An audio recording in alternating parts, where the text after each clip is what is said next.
Hello, how you doing? My name's Richard. This is over and over and over again. We are back straight away. Another watch along. We've just seen the Arsenal women beat Liverpool 2-0 away from home, and we're rather hoping that the Arsenal men can get a similar result here at Southampton. Coming up the other side of this. Real Martinelli. It's now with Granit Xhaka. Is it going to be the third goal? It is the third goal. Granit Xhaka with it. That seals it.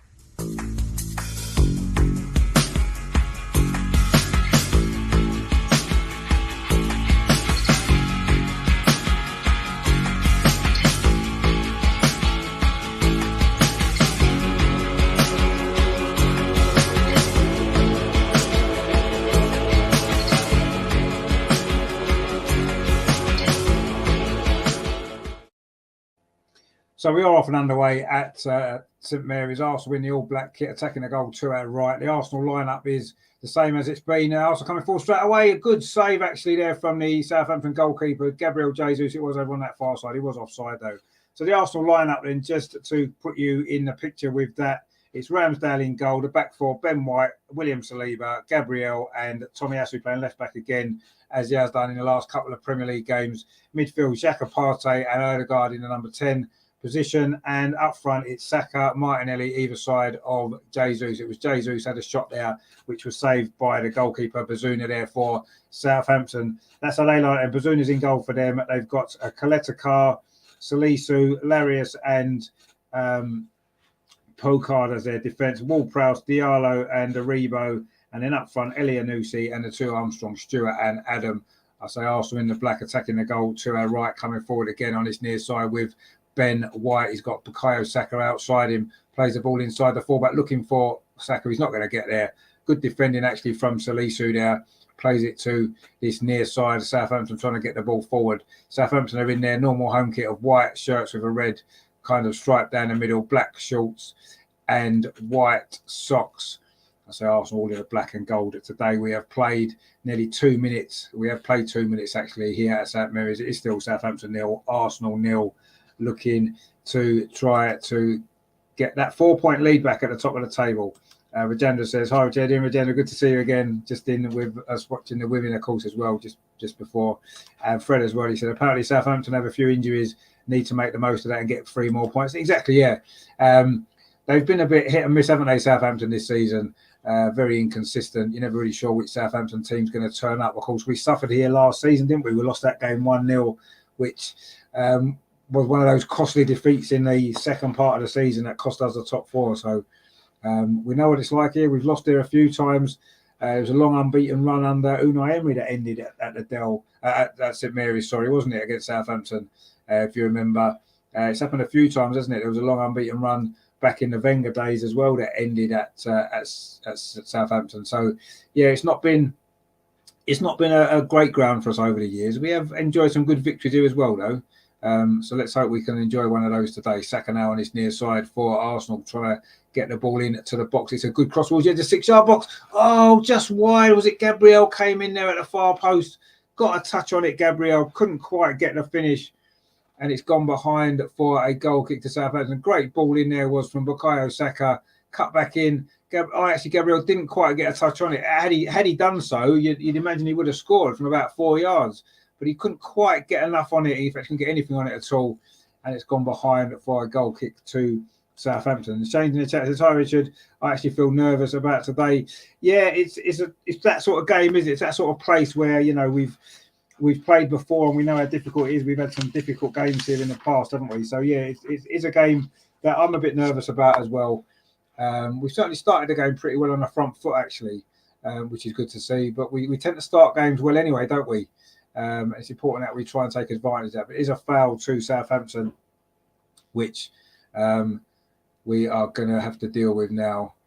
It was Bukayo Saka, I think it was, maybe, with that foul, just to stop that Southampton counter-attack. And Southampton now just looking to keep a bit of possession here up this near side with Alan Armstrong. Plays the ball back. It's two Armstrongs, of course, in the Southampton team. They've had I don't know if you remember David Armstrong back in the day, played for Southampton as well. They've had a few, haven't they? Aston Villa are beating Brentford 1-0 already. Leon Bailey with that goal after just 2 minutes. sack their manager and start winning games. And how often do we see this happening? Bukayo Saka's just done well to win the ball back. Martin Odegaard plays it forward, but it wasn't a great ball actually, and the ball's going to run through to goalkeeper Bazuna for Southampton. The Irishman in goal for Southampton today, plays the ball up this near side. It's been a good start from Arsenal. Southampton have barely got out of their half in these opening 5 minutes. They're trying to come forward again, Southampton, though, into midfield. The ball goes. Coming forward with Armstrong. Pings the ball over to that far side. A little bit of space over on that far side as well, actually, for Lyanshu. Tries a shot from distance, but it's straight into the arms of Aaron Ramsdale. But that's Southampton's first effort on goal. But now Arsenal looking to quickly come forward themselves. Martin Odegaard plays the ball out this near side, looking for Bukayo Saka, but the ball was not quite going to reach him there. And now Stuart Armstrong it is, can bring the ball up this near side for Southampton, who have suddenly started to look a little bit more threatening. But that was a poor ball, actually, looking for the run there of Adam Armstrong, but he didn't. He kind of held his run back, and the ball's run through to Aaron Ramsdale again in goal for Arsenal. The away fans behind that goal, getting behind the team. Neither Arsenal or Southampton have conceded a goal in the first 15 minutes of any game this season, actually. So maybe we wasn't expecting an early goal today. We haven't had one so far, but we've only played 6 minutes. Plenty of time for somebody to find a goal. Ben White now plays the ball up this near side to Bukayo Saka for Arsenal into midfield. Thomas Partey get it over to that far side to Tomiyasu. Now he finds Gabriel Martinelli running at that Southampton defence into Thomas Partey. Gets it back. Martinelli pings it forward into Gabriel Jesus inside the penalty. A good bit of defending initially. Shot comes in from the far side. I think it was Granit Xhaka with a shot. Blocked away by Southampton. It goes out for a throw over on that far side to Arsenal. Granit Xhaka in the goals this season, of course. That was a lovely move from Arsenal. Gabriel Jesus looked as though he was in. It was a good tackle on him, actually. And then Xhaka came in, fired a shot. It was a good save, actually, at the near post by the goalkeeper, Bazuna. But Arsenal still in possession there, but not anymore. Southampton have won it back, and they will now look to try to get the ball forward themselves. It's been a very lively opening to this game. We've played it 7 minutes. It is still Arsenal 0, Southampton 0. But it's been mostly Arsenal pressure, it has to be said. That big chance there from Granit Xhaka, a good save, actually, though, from the goalkeeper. And Southampton have only had 7% possession inside our half of the pitch, and that would have been that shot that we just had there. Saliba's ball back to Ramsdale, had to come out of his goal to get that. It wasn't actually the best back pass maybe to him. Southampton have picked the ball up again over on that far side, but Arsenal won it back. Tomiyasu again playing at left back, actually. A little bit of a surprise maybe. Martinelli's gone down now over on that far side, holding his shoulder, actually, which is a bit of a worry. But he's just getting helped back to his feet again by Granit Xhaka. Just with that challenge there, two players went into it together. I think he just maybe landed awkwardly. Oh, it looks like quite a heavy fall, actually, from Martinelli there as he went for that header. It was a heavy fall. It landed on his shoulder. That will be a sore one. I've done that a couple of times. I know exactly how sore that can be. But Martinelli is back up on his feet again anyway. He's just moving his arm a little bit gingerly, actually, as he gets back to his feet again. Tomiyasu, though, plays it up the line over on that far side. Arsenal's left, trying to get Martinelli in. He's okay now. Plays the ball back inside to Granit Xhaka. Granit Xhaka plays it square to Martinelli. Tries a shot. Oh, he's put it wide of the far post. A big chance that was there for the opening goal. 8.5 minutes played. Good play again from Arsenal over on that far side. Martinelli played it inside to Granit Xhaka, and he just rolled it across the box to Martin Odegaard. Tried to pass it into that far corner. Didn't quite manage to find the corner of the net. Put it wide. It was always spinning away. Goalkeeper was scrambling across his goal. That could have been the opening goal for Arsenal there. But in the end, it went wide of that post. A goal kick to Southampton, which they've taken quickly. But Arsenal putting them under pressure straight away. That ball into midfield there is loose. Granit Xhaka picks it up. Martinelli over on that far side. Can Arsenal get this early goal? Martinelli inside at the penalty. Tries a shot. It's deflected towards Odegaard again. Good defending again, actually, from Southampton. You have to say, defender threw himself at that. I think that was Salisu there. And in the end, the ball does now go back up the other end of the pitch to Aaron Ramsdale. And he gives it back again to Gabriel. After a couple of chances already in his opening 10 minutes, not quite able to find the breakthrough. Some good defending now from Southampton, you have to say. They've certainly done it well. In fact, it's 2-0 to Aston Villa. Wow. Against Brentford inside 7 minutes. Danny Ings with the second goal. You suddenly get rid of your manager and you start to play football, don't you? Incredible. Anyway, boys now currently back with Aaron Ramsdale. Leicester have taken the lead at Wolves as well. Another struggling team winning today. Yuri Tielemans. Now, where have we heard that name before? He got that goal there for Leicester. They're also coming forward now. Ben White in possession for Arsenal on this near side. Plays it up. Oh, gets it back again. Ben White down this near side. Can he get across in? He does get across in. The shot comes in. Oh, it's a goal. Arsenal have scored. And guess who it is? It's Gabriel. It's Granit Xhaka, actually. Granit Xhaka with a goal. Oh, wow. Granit Xhaka with another goal. He can't stop scoring at the minute, can he? Granit Xhaka with a finish, Ben White with a cross. That was a great move, actually. That's good stuff from Arsenal. It really is. And we have got ourselves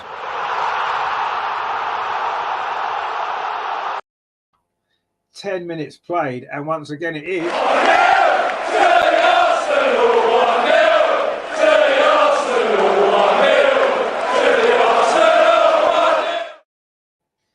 For the first time, Southampton have conceded in the first 15 minutes. It was Saka there, played it back to Ben White. Granit Xhaka made the run onto the penalty spot. It was fired it into the top corner.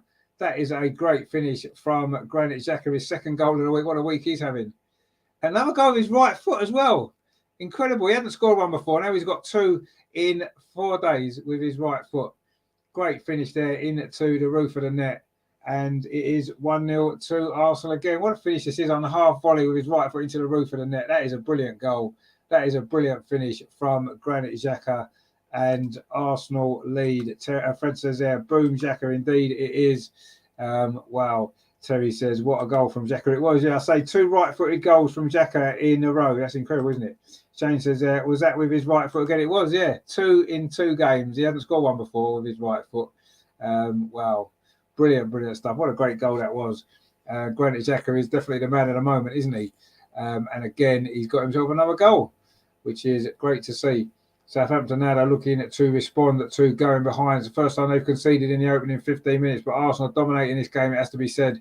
Martin Odegaard now, Thomas Partey. This is really good from Arsenal. Ball played out to Ben White on this near side. It was his cross that created that opening goal. Great stuff from him. Martin Odegaard now just touches it off again to Ben White, plays it back again to William Saliba. Terry says even before I said afternoon, Richard, and all in the chat. Exactly, yeah, that's how good the goal was. Good to see you back again, Terry, joining us for the second game of the day. The second watch along in consecutive minutes, really. We didn't get even a break between, did we, due to the injury time in the women's game. We did miss the kickoff here, but we haven't missed anything else. It's 1-0 to the Arsenal. That ball played up that far side. Martin, and he crossed it in again. Saka's going to be in, is he? Oh, it just bounces beyond Saka, but Odegaard picks it up just on the edge of the penalty area on his near side for Arsenal. Bukayo Saka now does have the ball. It just bounced away from him, actually, there. Martin Odegaard, Arsenal looking to get the second goal. Thomas Partey plays it into Saka inside the box. Oh, good tackle on him, actually, there by, is it Larius there with the tackle? I think it might well have been... it was a good tackle, actually, but Arsenal looking to get the second goal. This is good play again from Arsenal. Good passing on the edge of the box. Saka was onside. He wasn't offside at all. He was onside. Decent tackle on him, though, from the defender, Larius there. Arsenal felt there should have been a penalty a bit earlier, actually, on Jesus. But anyway, he was pulled back there by Carr. I'm not sure if is this a VAR check, is it? Is this going to VAR? Because if it is, that could be a penalty to Arsenal, you know. But anyway, it hasn't done. And it is 1-0 still. Gabriel plays it back again to Ramsdale. Putting a little bit of pressure there from Armstrong, but he manages to get it out to Ben White. Oh, that's a poor ball, actually, from Odegaard. Puts Arsenal under pressure here. It wasn't a great ball, actually, in. And we're able to tidy that up there. Ben White was stepped in. Odegaard almost put us under pressure. Bukayo Saka there was offside. I think he may have been. Fred says, how is that not a penalty on Jesus? Well, I'm not really sure, actually. It looked like it was a penalty. I don't know if it did VAR. Was that the VAR check? I'm not really sure. Anyway, it wasn't given as a penalty. Nothing was given in actual fact. And Southampton are now in possession. So, yeah, I'm not quite sure how that wasn't a penalty. It was the defender there all over him. Kaltakar, it was, with the looked like a foul on Jesus, but anyway, it wasn't given as a foul. And Arsenal now want to throw on this near side instead, which Ben White is going to take for Arsenal. Throws it back to Thomas Partey. Shane says there, seen them given. Yeah, we've definitely seen them given. I'm surprised it wasn't. I don't know what I say. Did VAR check that or what was going on with it? I'm not really sure. But anyway, it wasn't given as a penalty, and it remains at 1-0. Anyway, William Saliba now on halfway for Arsenal, striding forward, plays it out to this near side to Ben White. Gets it back again. Saliba now it's with Gabriel inside the centre circle, plays it forward to Thomas Partey. Arsenal just looking to just keep possession here, not looking to really penetrate that Southampton defence at this moment in time. The goal scorer, Granit Xhaka, plays it back again to Tomiyasu. Now it's with Gabriel. Arsenal looking complete control of this game. 15 minutes played. It is Southampton 0, Arsenal 1. Ben White now on this near side. It was his cross that created that goal. Bukayo Saka plays it in to Gabriel Jesus. Gets it back again now. Jesus inside the penalty. Is he going to get there? No, he's not. Southampton managed to clear that ball away, and they're looking to try it to get the ball forward. And it switched over to that far side. The last 18 times that Arsenal have scored first, we've gone on and won the game. I just think that's what that graphic said. I didn't really read it very well. We don't often lose when we score first, though, do we? That's been the case. Probably not since maybe New Year's Day. Was that the last time? What, that Manchester City game? Was that the last time we lost after scoring first? May well have been. Anyway, let's hope we can keep that run going today because we have scored first. We are in front. It is Southampton 0, Arsenal 1. And it's been a good start from Arsenal. Really fast start again, in control, having most of the possession.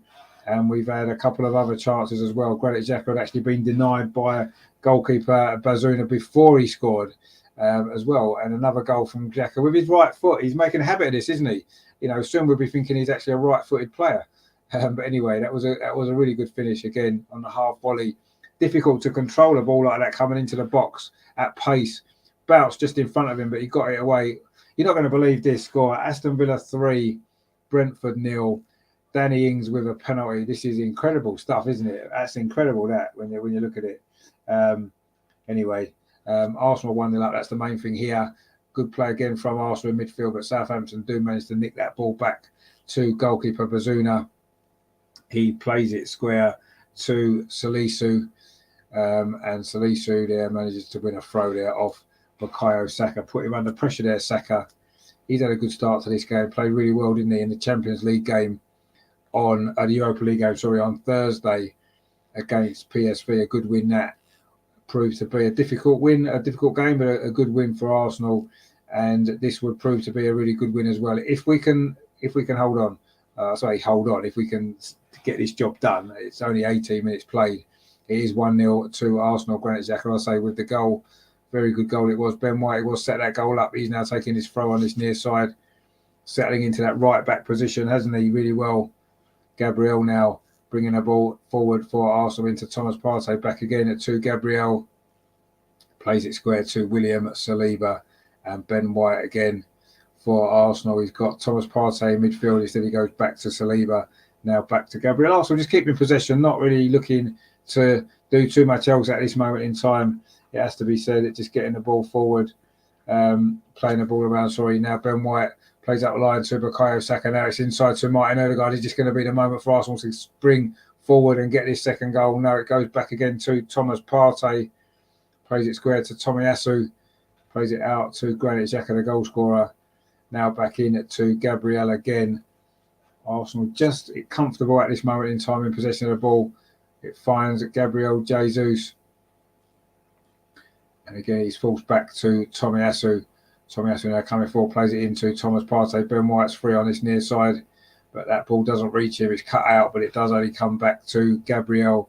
Southampton haven't got anybody sort of high up the pitch at all at this moment in time. The furthest forward player is Ariba, But Arsenal now coming forward up this near side. Bukayo Saka, Ben White's gone round the outside again, played it in towards Ben White, but that ball's not going to reach him.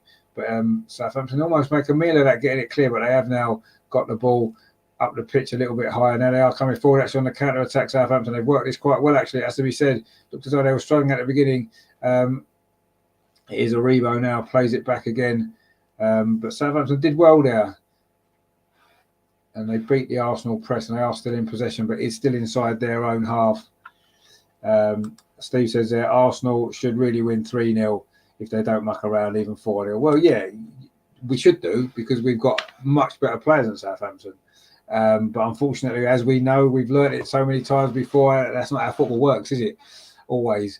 But yes, we should win this game fairly comfortably. But Southampton are coming forward now with Stuart Armstrong down his near side.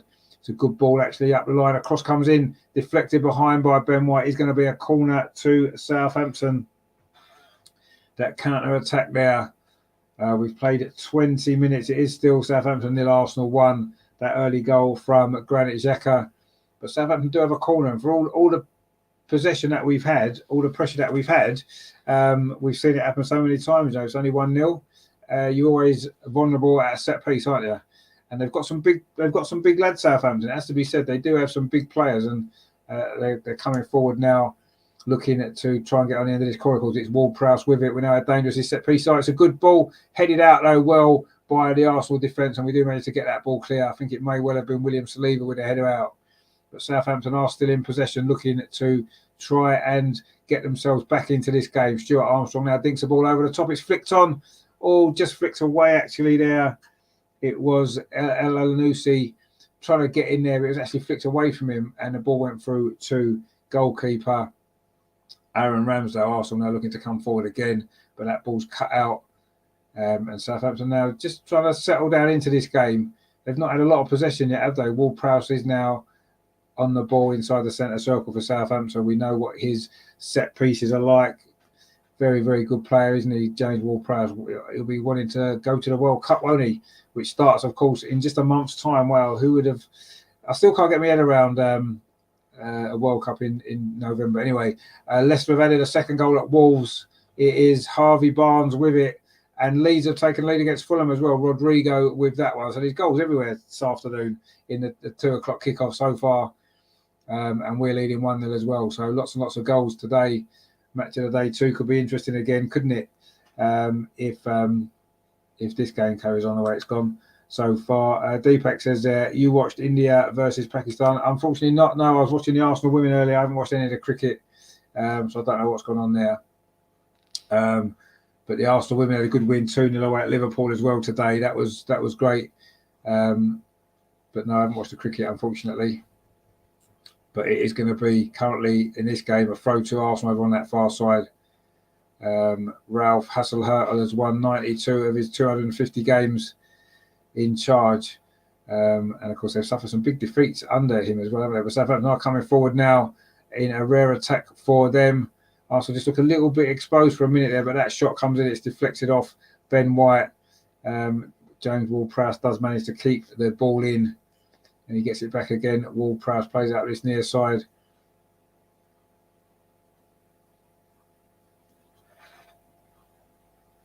Steve says there, Coley went mad. 82 not out. And Deepak says there, Coley, Cristiano. Oh, was it? Did an incident happen like that? Did it? I haven't seen it. No, I'll maybe try and look out for that later on. Anyway, Southampton are in possession now. They've certainly settled down a little bit now. It was a difficult start for them. We started the game really, really fast, but they're now getting a little bit more possession inside the Arsenal half. Probably for the first time in this game, it has to be said. They have had one corner as well, though. Ward-Prowse plays it across that far side to Selata Sakar.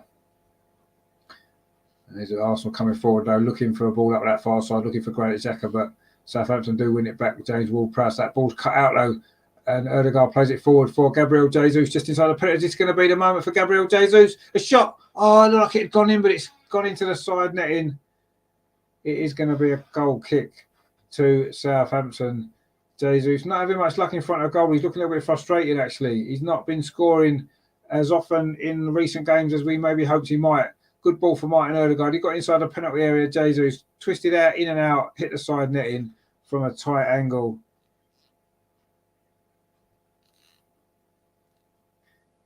Couldn't quite get that in there. Good effort from Jesus, but again, he can't find a target. That's been the story for him in recent games, hasn't it? He hasn't quite been able to get the goals that he started the season well, didn't he, in front of goal? He's playing well, Jesus, but the goals have dried up, haven't they, a little bit for him. He's only got 5 this season. Maybe we kind of thought he may have got a few more. But anyway, Gabriel now bringing the ball forward for Arsenal. Finds Thomas Partey inside the centre circle. Gabriel gets it back again. Thomas Partey now. Gabriel again in possession. Thomas Partey's had the most touches in this game so far, 35. Putting this stat really when we've played 25 minutes. But anyway, they like putting their stats on, don't they, Sky? And Thomas Partey again is in possession for Arsenal in midfield. Dinks the ball over the top, looking for Martin Ødegaard. A good touch, plays it back in towards the penalty area there, looking for Gabriel Jesus. Saka now over on the far side. Can he get across it? No, he can't. The ball goes off Stuart Armstrong. It's going to be a throw though to Arsenal on this near side, taken quickly in to Martin Ødegaard. It's played back now to Gabriel coming forward, plays it into Thomas Partey. Arsenal again looking for this second goal. We've played 26 minutes. It is still Southampton 0, Arsenal 1. That goal from Granit Xhaka. Great goal it was as well. A right foot half volley. It was a right foot half volley from Granit Xhaka. Wow. He is in amazing form at the moment, isn't he? Tomiyasu is going to take this throw for Arsenal on the near side up the line to Gabriel Martinelli. Does well there, Martinelli, actually, but Arsenal lose possession and Southampton can come forward now. They've won a throw over on that far side, just near the dugout. Steve says there, Arsenal mucking around. That's what I meant before. Yeah, we are sort of mucking around, yeah.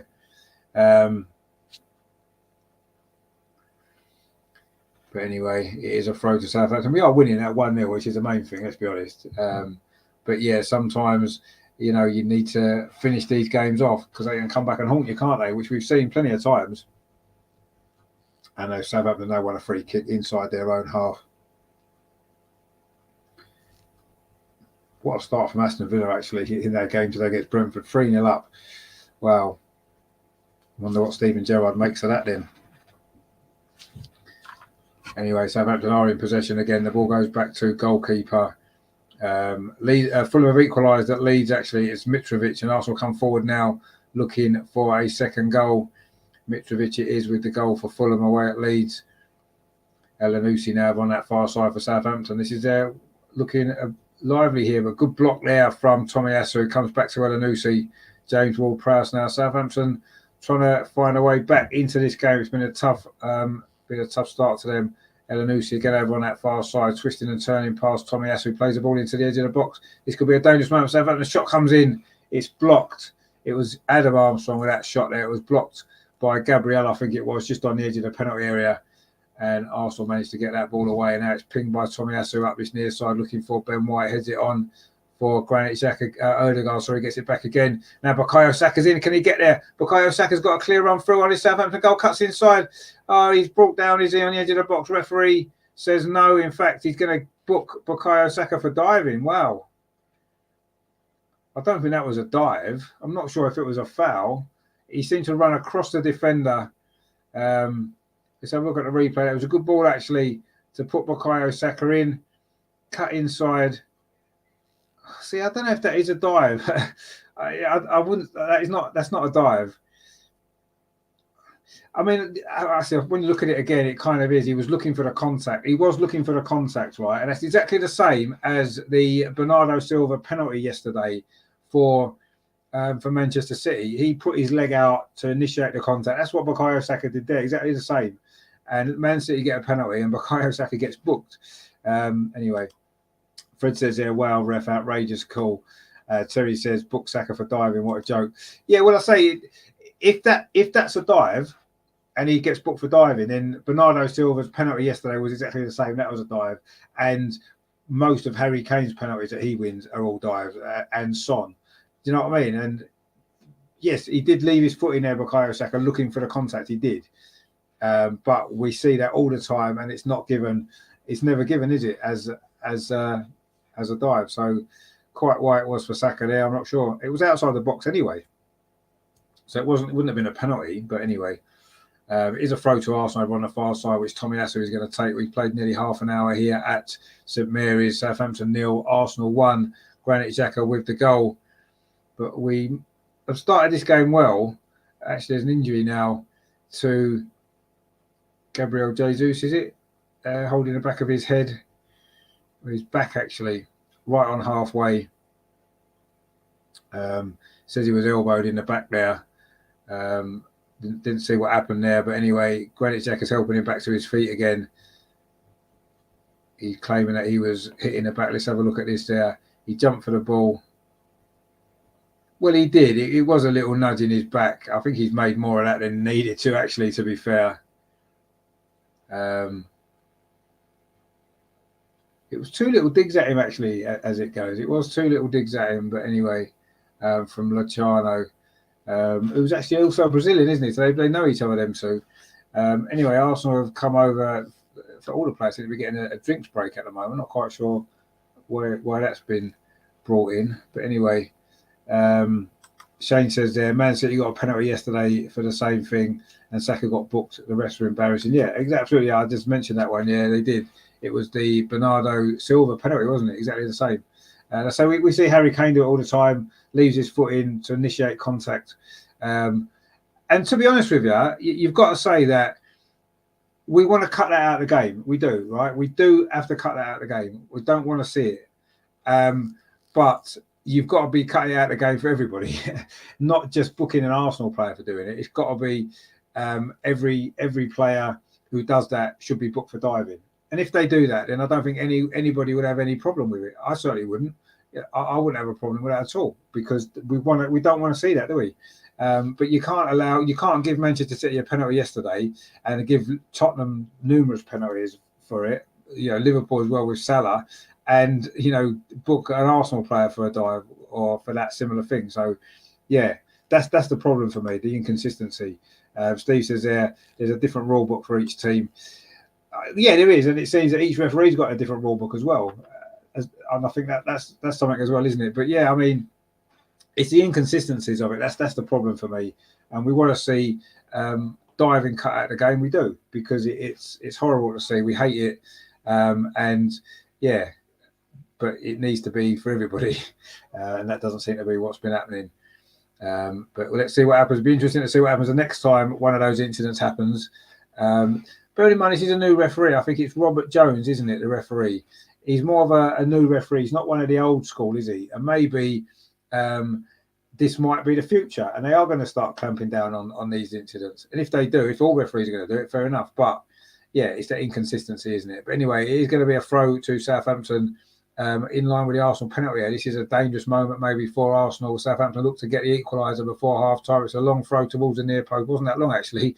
It's headed out by Arsenal, but not very far. The ball is still on the edge of the penalty. Cross comes in towards the far post. Ben White's there, though, puts it behind for a corner. Good header from him. He's had a good start to this game, Ben White, actually. He puts that header behind. Ward-Prowse is speaking to the referee there. Not quite sure what his problem is there. Arsenal didn't really get that away. Ward-Prowse's cross came in, and it was Ben White there, headed it away. Elanusi it was, coming in looking for some scraps there to try to get on the end of it. But it's going to be a corner to Southampton. Again, it's going to be Ward-Prowse with it. We know what dangerous delivery he's got. Again, it's to the edge of the 6-yard box. Header comes in. Don't know who got the header away. I think it must have been Tomiyasu, was it? It's gone behind for another corner to Southampton. 33 and a half minutes played. They're starting to put a little bit of pressure on us, aren't they, Southampton, now, for the first time. This is 2 corners in a row. I don't know what Ramsdale was doing. He came out there to speak to the referee anyway. The ball, again, is going to be curled in by Ward-Prowse towards that far post, you would imagine, like the previous 2 or 3. This one does come in again, but this time Arsenal do clear it away. Stuart Armstrong tries to put it in. It hits the referee, who was obviously his positioning was right, but he got in the way there, that pass. And it is going to be a drop ball an uncontested drop ball to Southampton, you'd imagine. But again, the corners are dangerous. Good header away that was by Granit Xhaka that time. The referee was trying to get out of the way of that ball, but he wasn't able to. And it is going to be a drop ball, which Arsenal can't contest because it hit the referee and Southampton were in possession. So that's the right decision. And there's 2 Arsenal players around the ball, but Ward-Prowse puts a ball back. A good, dangerous cross actually from Armstrong. Arsenal do manage to get it away just about. It's the other Armstrong now. Wins a corner off Thomas Partey. And it is a corner again to Southampton. They're certainly putting some pressure on us at this moment in time into the last 10 minutes of the first half. It's another corner for Southampton. This is 3 they've had in very, very quick succession. And again, it's going to be Ward-Prowse with it. We know how good his deliveries are from these positions. Again, all the players are lined up, all inside the 6-yard box. There's pretty much 10, 11 players inside that 6-yard box. Ward-Prowse again puts the ball in, flicked on at the near post. And it's put behind again for another corner. Rebo it was, trying to flick it on. But it was good defending again at the near post from Arsenal. I'm not sure if it was Ben White maybe that put that behind. But it's another corner to Southampton. That's 4 now they've had in very, very quick succession here. Can Arsenal deal with this one as well? We've managed to so far deal with them. It's Ward-Prowse again with it, with his delivery. Ward-Prowse in towards the near post again. Again, it's an Arsenal head, gets it away. This is good from Arsenal. Armstrong now heads it back to Ward-Prowse, keeps the ball in. It's back with Stuart Armstrong. Can he get a cross in? It's off Bukayo Saka. Is it going to be another corner? It is going to be another corner. It's another corner to Southampton. They've had 5 now, one after the other here. Arsenal just can't get the ball away. And Ward-Prowse, it's going to be again the Southampton captain with this ball. We know how dangerous these set pieces have been, but we've managed to deal with them so far. It's going to be another one now. We need to get this one away. Ward-Prowse plays it again towards the edge of the 6-yard box. Again, it's an Arsenal head away. And now William Saliba should complete the clearance with his left foot, but he actually scuffs it out. It's going to be a throw to Southampton over on that far side. Arsenal still can't really get this ball away. Is it going to be a long throw this time? We've played 36.5 minutes. It is going to be Luciano with this throw for Southampton. The Brazilian. He's a big unit, actually, isn't he? And there seems to be some sort of delay. I'm not quite sure why. Anyway, he does long throw, but it's headed out by Gabriel, and it's then headed out again by Martinelli. But Southampton again in possession. They've had a good spell here, Southampton, actually. And Arsenal are being penned back. Stuart Armstrong now on this near side, plays the ball back in to Ward-Prowse.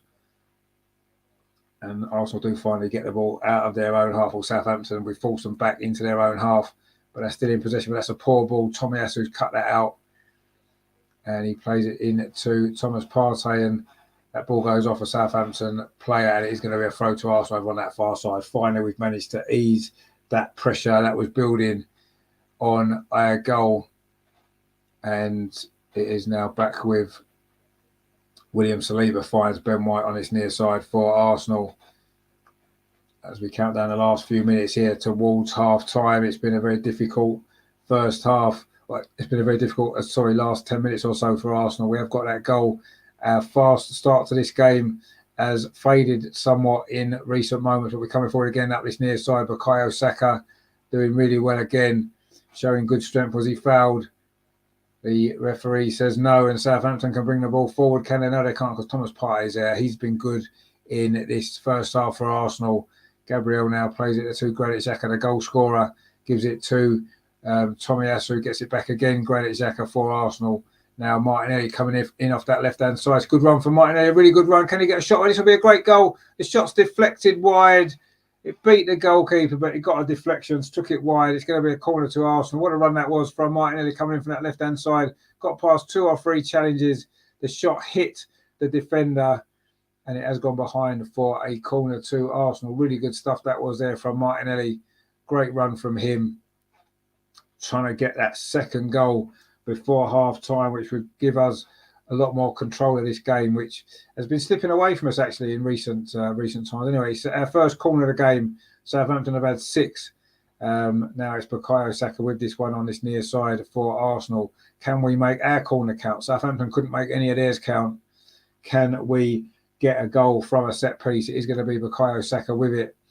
Bukayo Saka swings it in towards the end of the 6-yard box, but it's a Southampton head, gets it away. And now they can maybe get a counter-attack as well. It was missed actually by Ben White, but Arsenal do pick the ball up again over on that far side. Again, it's with Martinelli. Again, he's running at that Southampton defence inside the penalty. Puts the ball into the near post. It's hooked away by Watchalong. It is. It's going to be. Is it a corner to Arsenal over on that far side, or did it go out for a throw? We're into the last 5 minutes of this first half here at St Mary's. Southampton 0, Arsenal 1. Granit Xhaka with the goal, and it is going to be a corner over on that far side to Arsenal. Martinelli's come across to take it. He goes short actually to Thomas Partey. Gets it back again. Martinelli, can he put across towards the far post? It is, but it's headed away again by Southampton. And in fact, there was an offside against Martinelli there. And it's going to be a free kick to the hosts as we are counting down towards half time. I'll say 5 minutes or so left of this first half. It was a good start from Arsenal, a fast start as we tend to do most games these days, and it was a goal from Granit Xhaka.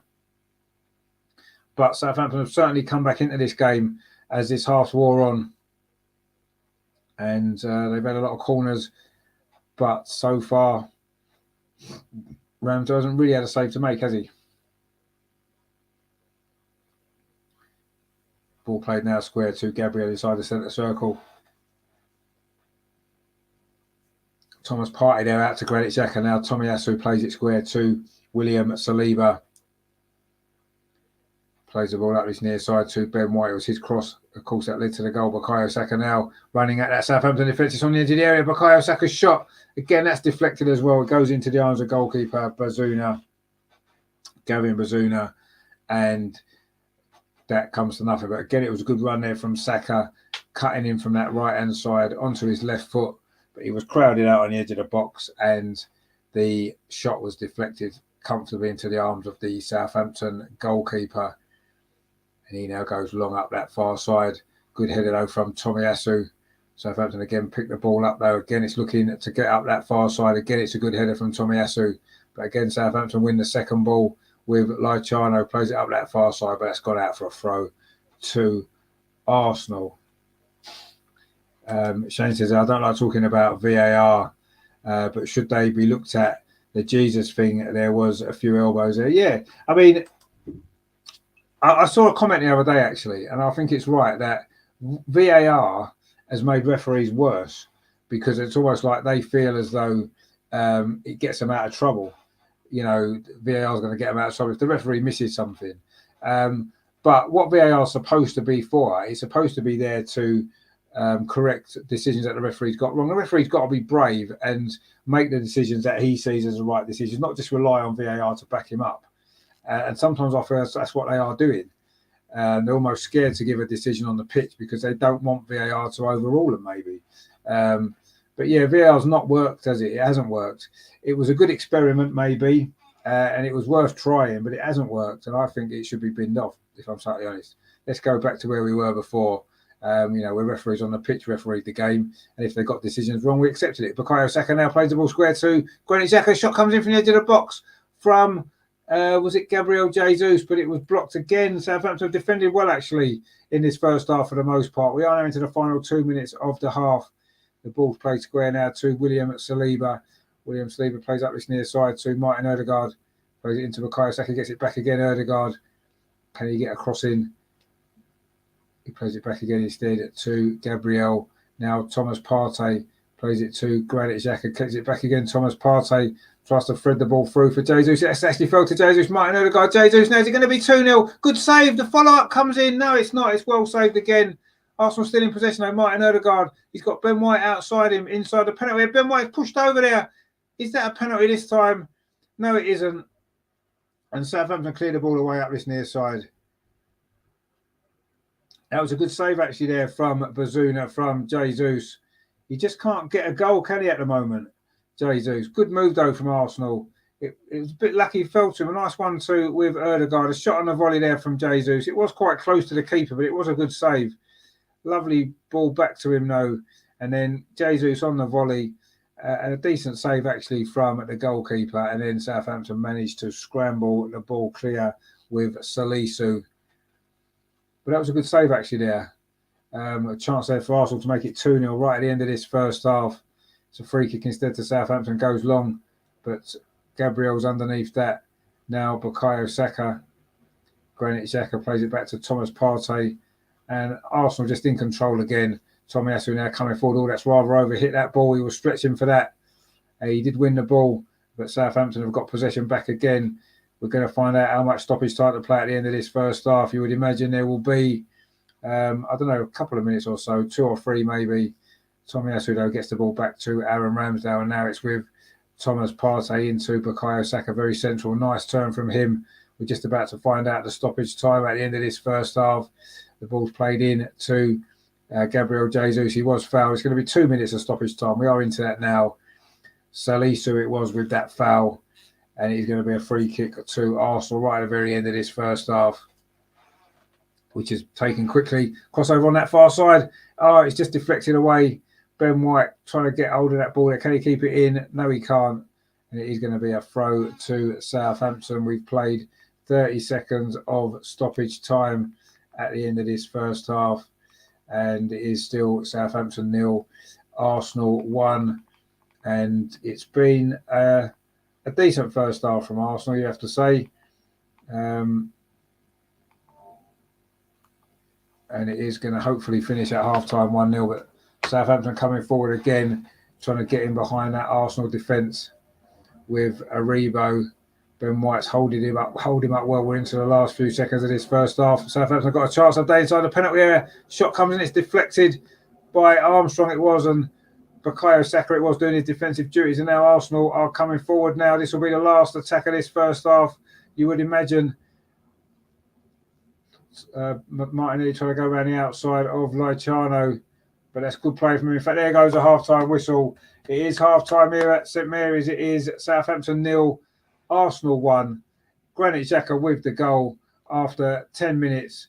A lovely half volley with his right foot. Gabriel Jesus has had a couple of opportunities as well to get a goal, make it 2-0. The Southampton goalkeeper, Bazoon, has played well there, actually. But so far, so good for Arsenal. We look to increase our lead at the top to 4 points again. It is half-time, Southampton 0, Arsenal 1. And so far, so good.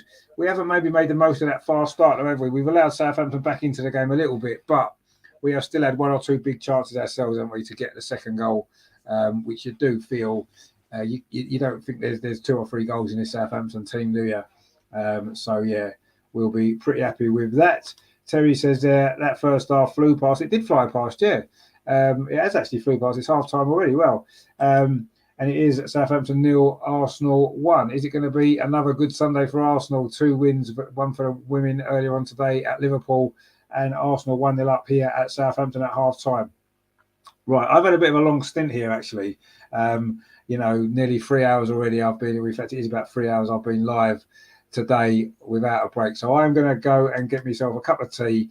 I'm going to get myself a quick bite to eat at half-time, and then we'll be back, of course, for the second half. Don't go anywhere. We'll be bringing you back with the second half very, very shortly. Stay tuned. Give it a like. Do subscribe if you haven't done so already. And we'll see you very soon for the second half. Southampton 0, Arsenal 1. Granit Xhaka again. He is on fire.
Hello, welcome back.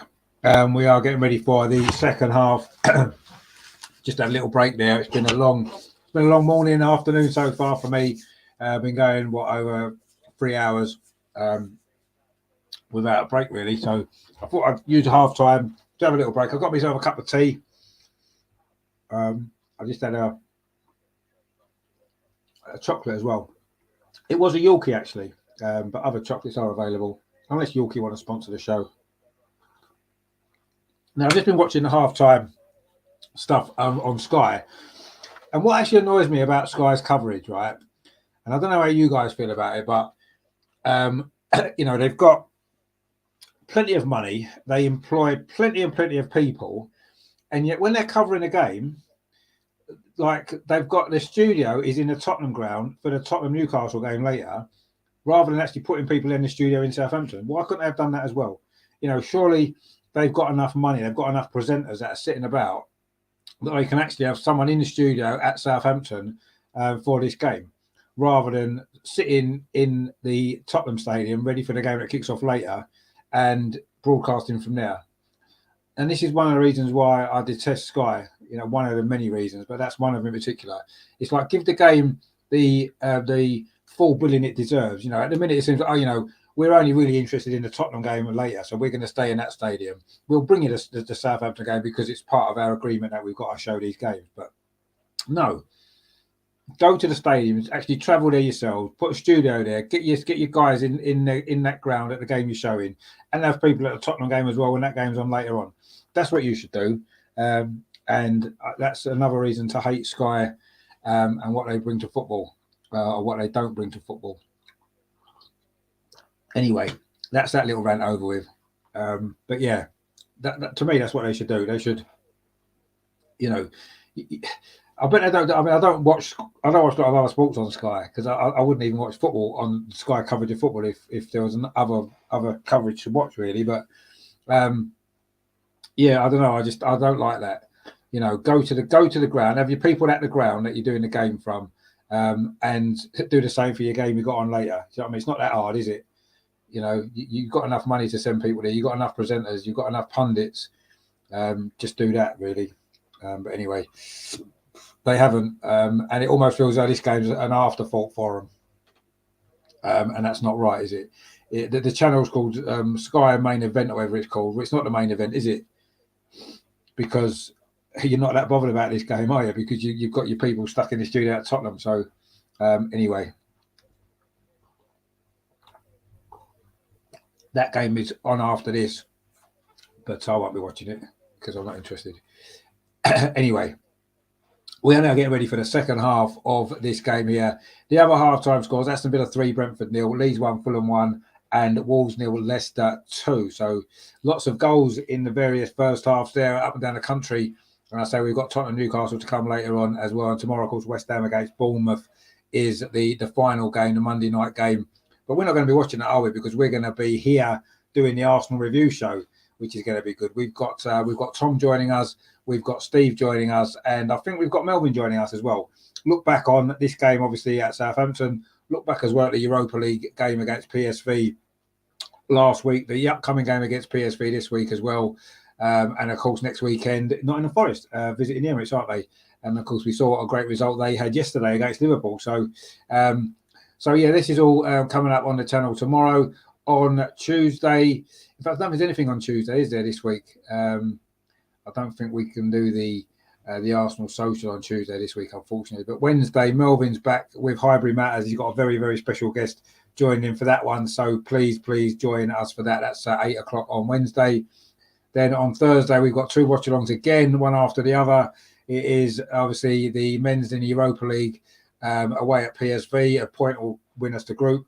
And then the Arsenal women are at home at the Emirates against FC Zurich in the Champions League, which kicks off at 8 o'clock. So we'll be doing two in a row for you on Thursday as well. Friday, the Arsenal women's show at 7:30. And then next Sunday, it's not going to be two watch-alongs again, is it? Yes, it is going to be two watch-alongs again. The men kicking off at 2 o'clock against Nottingham Forest, and then the women at 7:15 at home to West Ham. So yeah, busy. But we love it, of course, and it's going to be good. So we are just about to get off and underway in the second half here at at St Mary's. It's Southampton to kick off in the white shirts with a red stripe down the middle, black shorts and white socks. They're attacking the goal to our right.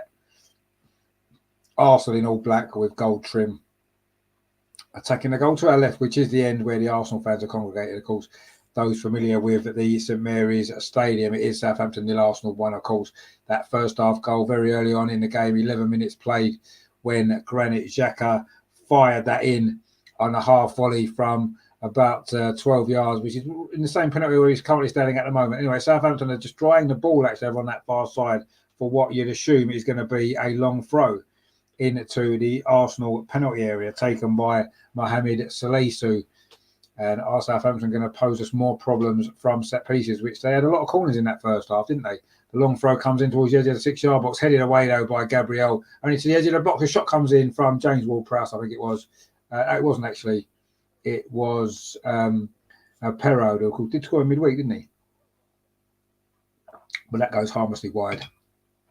And it's a goal kick to Arsenal. No substitutions made actually at half-time for either side in this game. So it's the same lineup for Arsenal: Ramsdale, White, Saliba, Gabriel, Tomiyasu, Xhaka, Partey, Odegaard, Saka, Jesus and Martinelli. And for Southampton, Bazuna, Koletka, Salisu and Lyanshu and Perraud, Ward-Prowse, Diallo, Alba, Elanusi, Armstrong and Armstrong. So there you go. That is the two lineups. And we've played a minute and a half of the second half here at St Mary's. Southampton nil, Arsenal 1. Gabriel in possession finds William Saliba, bringing the ball forward for Arsenal. Another win here today, of course, would send Arsenal 4 points clear at the top again. Even though Man City did win yesterday against Brighton to close that gap to 1 point, we have now got the opportunity again to get that 4-point lead. And can we hold on to this top position for the World Cup, which would, of course, mean we'd be top at Christmas as well. Martinelli now coming forward for Arsenal. This is a good run from Martinelli. Plays it to this near side too. Granit Xhaka draws across. It hits the defender. And Southampton do manage to get the ball away. Another dangerous moment there. Again, Gabriel Martinelli looking really good on the ball, running at that Southampton defence. But that cross there from Granit Xhaka didn't produce a goal in the end, and Southampton just played the ball up this near side, but it's gone out for a throw to Arsenal. It's Laichano there, the Brazilian, who's a big unit, isn't he? It's his ball that's gone out for a throw. And now Arsenal coming forward again. Gabriel, though, plays it square to William Saliba, brings it forward towards halfway. He's then held up briefly. That's a poor ball, actually, given away to Armstrong. Alan Armstrong, he doesn't... he tried a shot, I think, and completely missed his kick. And he certainly didn't make the most of the opportunity there, but it was a poor ball, actually, from Saliba. Armstrong is still in possession over on his near side now, but he looked like he tried a shot, completely miskicked it, and Arsenal managed to scramble the ball away. But that was poor play from William Saliba. Ward-Prowse pins that ball up this near side. Gabriel's across this time to cover. He's looked a lot more solid today, Gabriel, actually. He's had a few shaky moments, hasn't he, recently? But that was William Saliba's ball there. A really poor pass to Armstrong. And he kind of, his shot was really, really poor. Fred says, I don't think I could have lived through the 1-0 era. I would have had a heart attack. Yeah, no, it was a bit like that, yeah. Obviously, we love winning 1-0 because it meant we were winning games and winning trophies. But, yeah, sometimes it was quite hard on the heart. But anyway, we survived it and enjoyed most of it, actually. Certainly enjoyed winning games. You can't not enjoy winning, can you, if it's 1-0 or if it's 4-0 or whatever. Winning the games is what matters, isn't it? And if it leads you to trophies, then you're going to be happy, aren't you? And yeah, the 1-0 era. Well, sometimes it was hard to watch. I agree. But it also was a lot of enjoyable moments as well. Obviously with the trophies and whatever that we won. But yeah, not always the easiest games to watch, were they? And it hasn't been at the moment. I mean, could this be a fourth 1-0 win in a row for Arsenal? I would imagine the last time we won 4 games in a row 1-0 would probably be in that George Graham era. Although it's possible that we didn't even win 4 games in a row 1-0. Because I know the 1-0 to the Arsenal chant is the famous one, and Arsenal were known for 1-0 to the Arsenal. How many games we actually won 1-0? certainly consecutively. Probably wasn't that many. We did have a lot of 1-0 wins, obviously, but I can't remember us ever winning 4 in a row by 1-0, which we could do in this game if we don't add to our tally and if Southampton don't score an equaliser. Anyway, Arsenal are coming forward now looking for that second goal. But that's a poor ball from Thomas Partey, actually. And it'll run through to goalkeeper Bazuna, and Southampton can come forward again. But yeah, I mean, I suppose winning 1-0 is better than not winning, and we've certainly played better in this game than we did last week against Leeds, didn't we? Where we were, I think we'll all agree, we were very, very fortunate to win that game. There's no doubt about that. Very fortunate indeed. But sometimes you have to ride your luck, don't you? And we certainly haven't been lucky today. I think we've deserved this 1-0 lead. Southampton have had very, very few actual opportunities at goal. They've had a few set pieces, corners, which have caused us 1 or 2 problems, but they haven't really threatened a goal too much, whereas we've had 3 or 4 good chances in that first half, didn't we, to get a second goal and a third goal and really finish this game off. So we certainly haven't been lucky so far today. We've deserved this lead that we've got, and what would be, of course, a victory should we get it. Granit Xhaka tried to cross them, but it's gone out for a goal kick to Southampton. In fact, Granit Xhaka's gone down with a little bit of an injury. He never normally goes down much, does he? It seems like it's his shoulder. Actually, that could be a bit of a worry because he's been such an important player for us, hasn't he, in recent games. He's done well, actually, there, Granit Xhaka, again, getting forward down his left-hand side. He just landed awkwardly on his shoulder, actually. Oh, yeah, that is a sore one. A bit like Martinelli earlier, actually, landing on his shoulder. But he seems okay again, Granit Xhaka, which is good to see because he has been such a key player, hasn't he, for us? Really, really important for us, of course, over this season in particular. But I think over the last year and a half, he's probably been our most consistent player, week in, week out, producing consistently good performances. This season, he's adding goals to his game as well, playing a little bit further forward up the pitch, of course, has helped that. But yeah, he's certainly in great form. He's got 4 goals already this season. Who would have thought that? And 2 with his right foot as well. Amazing stuff. He does seem to be okay again now, getting back into his position in midfield. He says he's covered the most distance for Arsenal in the Premier League this season. Well, of course he has, because 1, he plays every game, and 2, he's just non-stop, isn't he, up and down. I made a comparison to him and Brian Talbot the other night in the game. Different types of players, but they've got some similarities, haven't they? Brian Talbot was a non-stop player, very rarely missed a game, and now Xhaka's adding goals to his game as well, even more so because Brian Talbot was a big goal scorer for midfield for Arsenal, and Granit Xhaka seems to be, he's the nearest player I can think of to a Brian Talbot. Anyway, so I've got a throw opportunity here with Watchalong. It's going to be a long throw again from the Brazilian. He's tried a couple that haven't really come off for him. But he's going to try this one here. Arsenal have historically struggled with long throws, but that one doesn't get flicked on at the near post, and Gabriel can clear it away, just hoof it forward. In fact, it might fall to Martinelli, actually, but the bounce of the ball didn't really favour him, but he's done well, finds Gabriel Jesus. But Arsenal didn't keep possession there, but Thomas Partey's fouled, and it's going to be a free kick to Arsenal. A little bit scrappy there, actually, in midfield. It was Elanusi there with a foul on Thomas Partey. We've played 53 minutes here at St Mary's. It's still Southampton 0, Arsenal 1. That very, very early goal from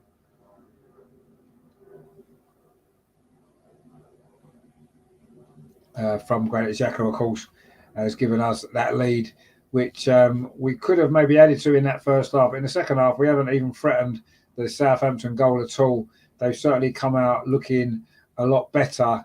They've been a lot more physical. And, well, they've not created too many chances either. They've certainly made it a lot more difficult for us in this second half, haven't they? And, yeah, it's going to be, if we're going to win this game and we're going to get this 14th win in 15 games this season, then we really are going to have to dig in, battle away and fight for it, aren't we? Because Southampton certainly aren't making it easy for us, and they're coming forward now up this near side with Alan Armstrong running at Gabriel just on the edge of the Arsenal penalty area. Tried to put a cross in. Tommy Asu was across well. Has gone behind for another corner over to Southampton.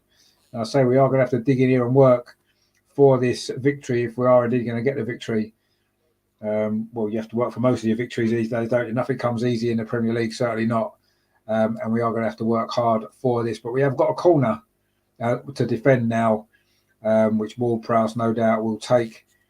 He's one of the best set-piece deliverers in the Premier League, isn't he? James Ward-Prowse for Southampton, their captain, been there his whole career. He's a great player, isn't he? Surely he'll be a shooting for the World Cup. Here's at corner to the edge of the 6-yard box. Southampton were attacking that, but Arsenal did manage to scramble it away, but not very far. The cross comes back in again from the far side in towards the 6-yard box. Another good header away. I think that was William Saliba with that header. And he's gone down with a head injury, so we will stop play. In fact, it was Gabriel. It was Gabriel actually with his header. He's defended well today, Gabriel. And it was also there, Aribo there for Southampton who's gone down as well. But that was good defending again from Arsenal. It was a good cross coming from that far side. Gabriel got up there well, good header away, and he did clash heads there with the Southampton player, Aribo. And he's now getting some treatment, Gabriel. And Arteta's calling his players back over to that far side to the touchline for, they're coming over for drinks technically, but basically it's just a little bit more tactical stuff from Mikel Arteta, as he likes to do. He can't leave it alone, can he? He can't let the players get on with it. He's constantly on at them all the time. And if you need that much coaching where the game's going on, something's not quite right for me. Anyway, the players are coming over to this near side now and having this conversation with the manager, Mikel Arteta, and in that breaking play where Gabriel was getting treatment. And it's almost like those. Do you remember those drinks break in the COVID season, which seemed to work well, didn't they? We always seemed to play better after the drinks break. Well, he was using that opportunity there. It was almost like a drinks break because the players came over, had a drink, and now they're back out there again. We've played 57 minutes. That is 33 minutes still to play here.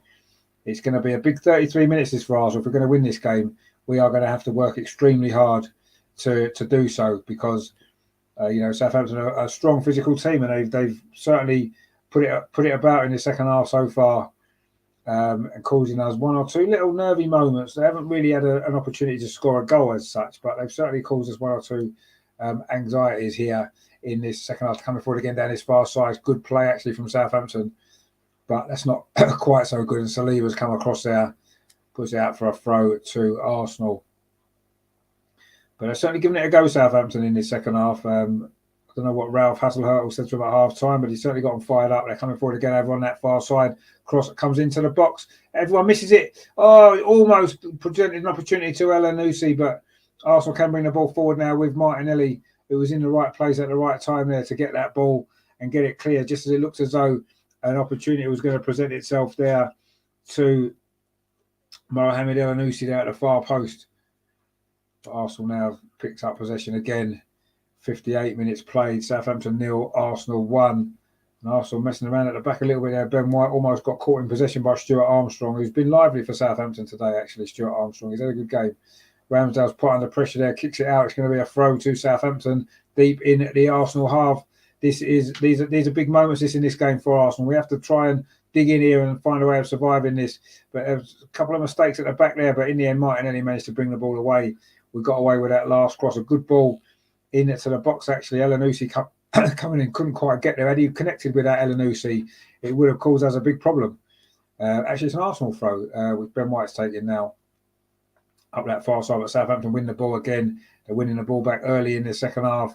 But now Arsenal got a breakaway here. Martin Odegaard, can he put Gabriel Jesus in? He can. Gabriel Jesus running in on goal. Tries a shot. Great defending now again from Southampton. And that was Mohamed Elyounoussi again, actually, at the other end of the pitch this time.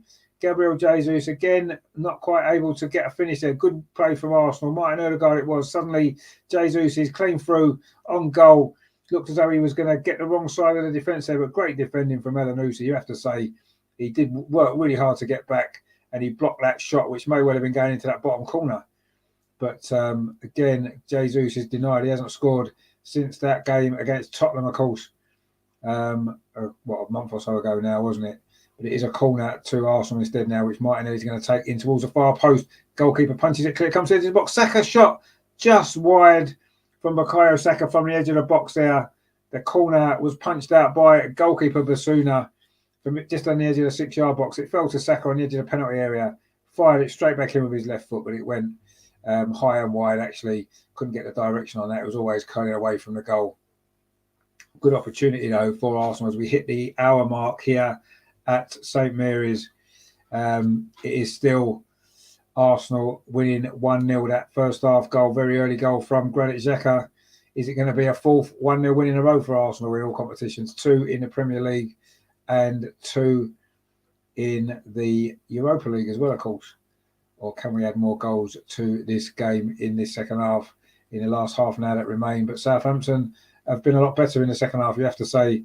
They've been probably the better team slightly since half-time, without really creating too many opportunities to score a goal. But they've got a throw now over on that far side, which Perard's going to take, throws it out the line. Southampton trying to come forward again. Good defending though from Ben White, and plays the ball back to Ramsdale. A little bit short that pass. Ramsdale had to run out of his area to clear it away, and that clearance went deep into the Southampton half. But Arsenal getting in possession now. Martin Odegaard, Thomas Partey. Arsenal just need to get foot on the ball and just try and gain a little bit more control in this game, because we haven't had any control at all in the second half. Southampton have made it very, very frantic, and they've created a few nervy moments for us, shall we say.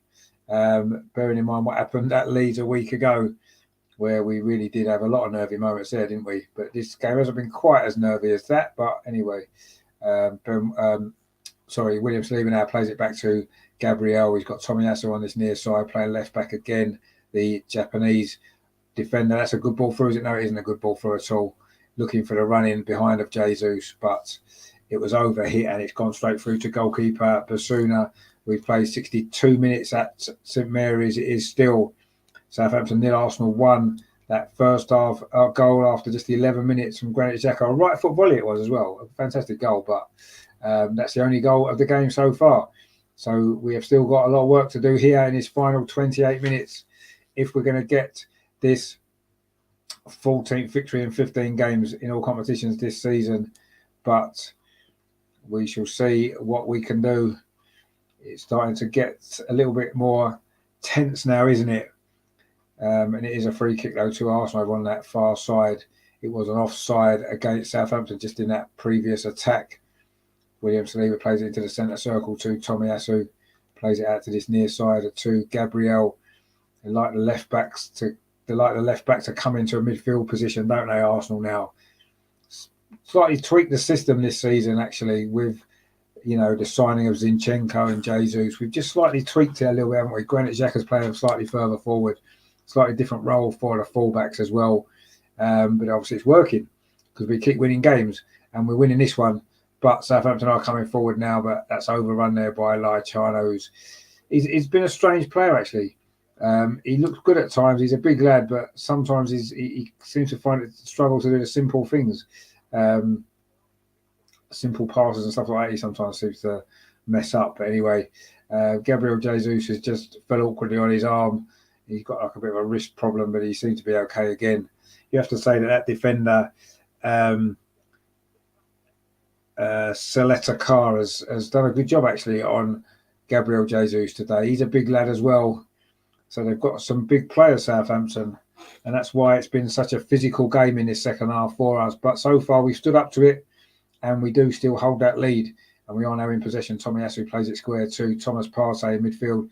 Tries to play the ball forward. He does to Martinelli, but his ball tried to flick it on towards Gabriel Jesus, was deflected. And goalkeeper Basuna manages to keep that in to prevent a corner. And is it going to be time for some substitutions maybe for Arsenal to freshen things up a little bit? We've played 64 minutes. You'd think there would be time for some substitutions very, very shortly for Arsenal, but nobody seems to be looking as though they're ready to come on at this point in time. We certainly need to freshen it up a little bit, don't we? Southampton now are coming forward themselves with a little bit of space on this near side for Elanusi, who's done well for Southampton today, running at Tomiyasu. Elanusi cuts inside. It's a nice ball inside the box. Oh, Southampton have equalised. It is Stuart Armstrong, who's probably been their best player. 64 minutes played. A counter-attack there from Southampton. A good break, you have to say. They worked that well.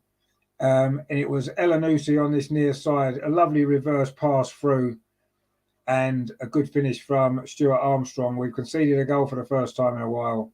It is 1-1 with 25 minutes to play.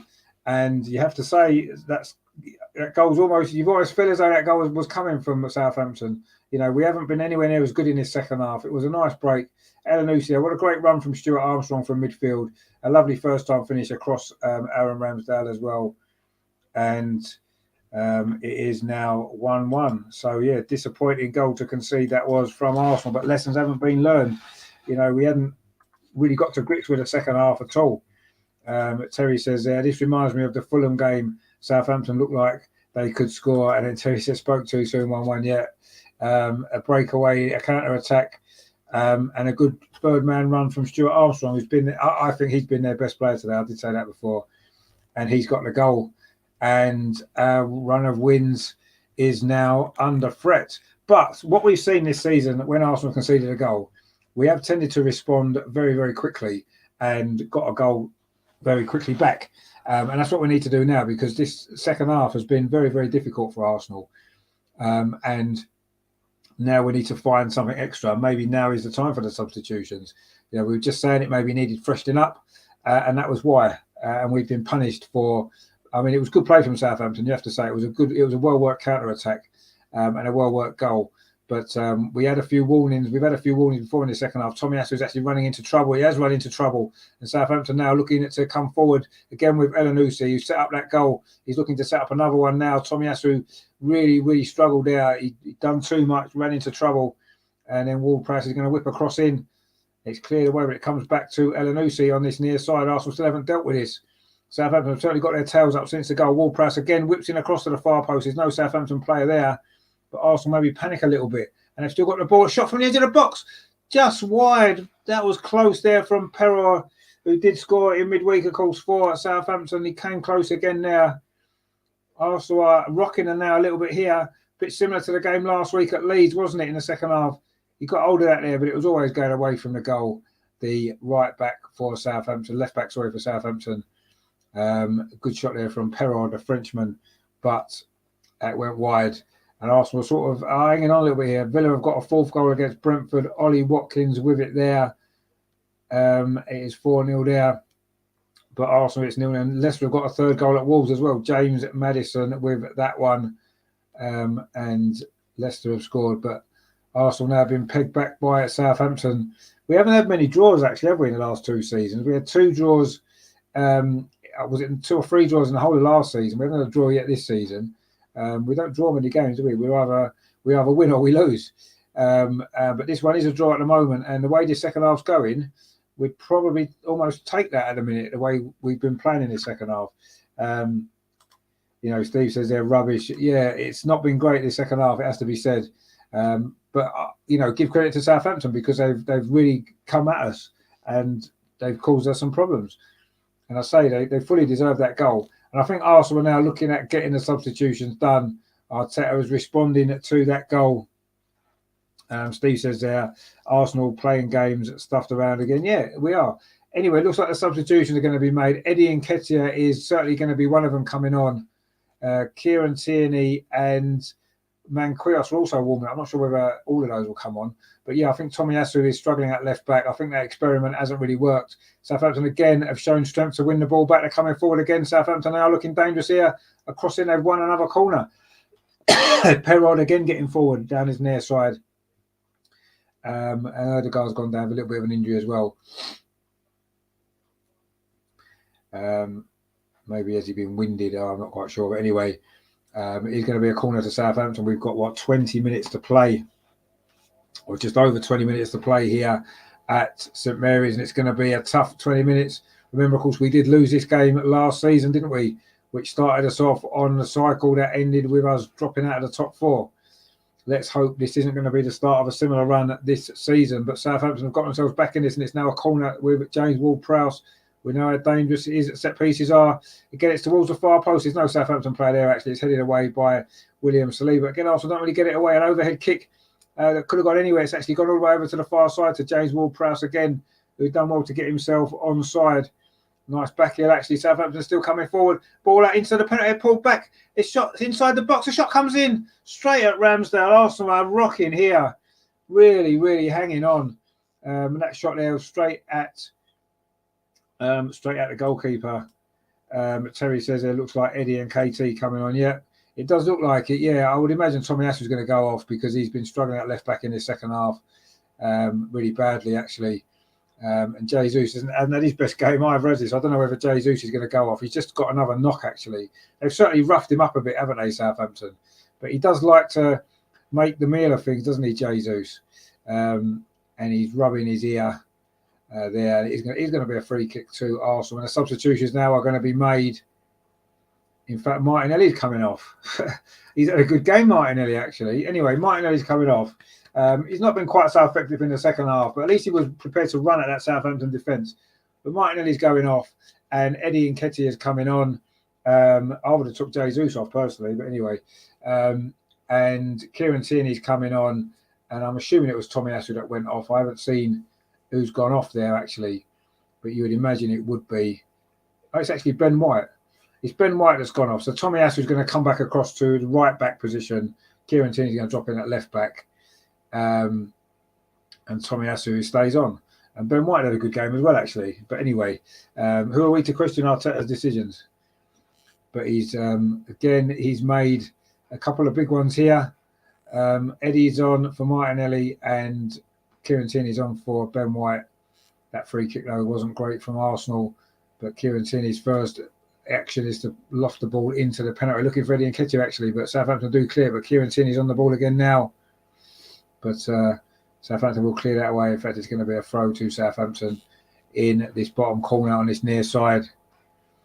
We're now into the final 19 minutes of normal time here at St Mary's. And Southampton are now making two substitutions as well. We're going to see an old friend of ours, actually. But first, it's going to be Shea Adams coming on for Joe Ariba. And Adam Armstrong's coming off, and we are going to see our old mate Theo Walcott, actually. Good to see Theo. I know he got a little bit of criticism at Arsenal. I always liked him, always thought he was a great player for Arsenal, and scored a lot of goals, of course, over 100 in 400 appearances, 1 in 4 for a player who played mainly on the wing. And Theo Walcott is coming on. Good to see you, Theo. Good to see you. I don't like your hair particularly well, but anyway, it's good to see you back. And it's Adam Armstrong who's gone off for Southampton. Had a big chance that he missed earlier in that second half, and it's Theo Walcott on. Is he going to play through the middle, perhaps, now for Southampton, where he wanted to play for Arsenal all those years? You remember, he couldn't really get a regular game. But Eddie's in, is he there? Not quite. The ball just ricocheted off him, gone into the arms of the goalkeeper. But as Bazoum, is Eddie going to give us a little bit more impetus up front in these final 20 minutes? Because we haven't really created an awful lot, have we? He says in the second half, we've only had 2 shots, none on target. Well, there you go. Only 1 touch in the opposition box so far. That's the story of the second half, isn't it? And Elanusi keeps that ball in for Southampton. They have been the better team in the second half. There's absolutely no doubt about that. Terry says there, this is when I start losing confidence in Arteta. No plan B. Exactly. Yeah, this is always my issue. The first 11, works most of the time, and when it does work, it looks good. But when it doesn't work, we don't have any other options, do we? We don't have any other options at all, and that's always my issue with Arteta. We can't adapt and we can't change. Southampton have changed their style in the second half. They've changed their approach, and we've done nothing to address that. And now he's made the substitutions. I don't see that we've done anything to address that either. We're just going to play exactly the same way as we were before, just with a couple of fresh legs on. That's it.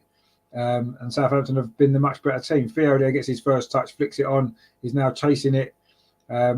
He's maybe lost a little bit of pace, hasn't he, Theo, since his heyday at Arsenal when he was one of the quickest players in the Premier League, one of the quickest players I've ever seen, actually. I guess some of his injuries that he's had, of course, that really serious knee injury he had at Arsenal. So he does seem to have lost a little bit of pace, which was probably 90% of his game. But he's got the ball now, and he just loses out to Kieran Tierney. In fact, he gives away a foul. The first touch there from Theo wasn't good, and that's something that we know a lot about. But I always liked Theo Walcott. I always thought he had a lot to offer. I thought he scored a lot of goals, and obviously he, had a really decent career at Arsenal, I thought. and it's good to see him again. Terry says, feel, indeed. Steve says there, game changed from the point when Southampton got in 5 goals. Yeah, I mean, it seemed to. They certainly got a lift from that, didn't they? And I think in the second half as well, they've changed their approach slightly, and we just haven't adapted to it. And we have been really, really poor in the second half. There's no doubt.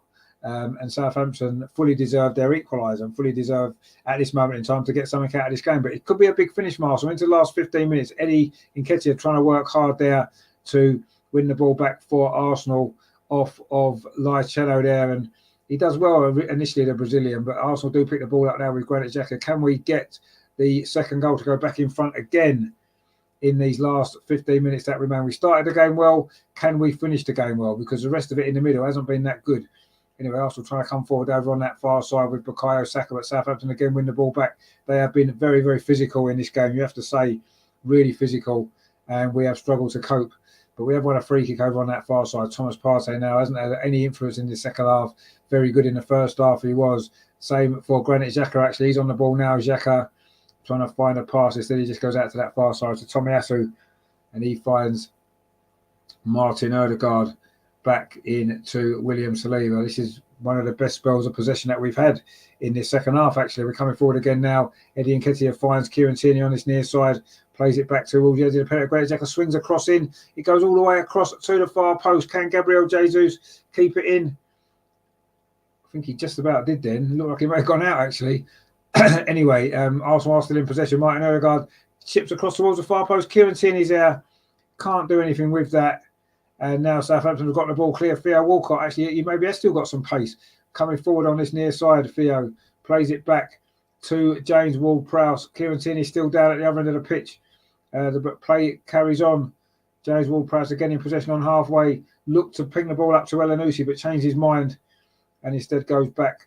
And Southampton have just got their possession back. Is Kieran Tierney still down? Is he up that end, or has he managed to get himself back up in his place again? No, he hasn't, because Eddie Nketiah is now filling in at left back to cover for him, and it gets caught out. Is he by Elanusi? No, he doesn't. He does well, actually, Eddie there. Good defensive play from Eddie Nketiah. Elanusi gives away a free kick, and maybe now Kieran Tierney can get some treatment if indeed he needs some.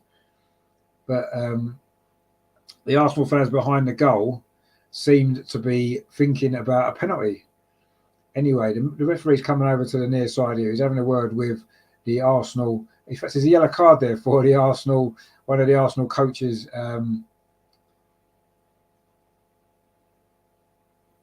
It's Nicholas, what's his face, isn't it? Janka, who's just got a yellow card for something or other, probably to do with that incident with Kieran Tierney. Anyway, Kieran Tierney's okay now, I believe. Actually, I can't see Kieran Tierney, so maybe he's still getting some treatment off the pitch. Anyway, the upshot of it all is that it is still 1-1, and still Arsenal haven't really played particularly well in the second half. Terry says, I bet Arteta's next sub is holding. It wouldn't surprise me if it was.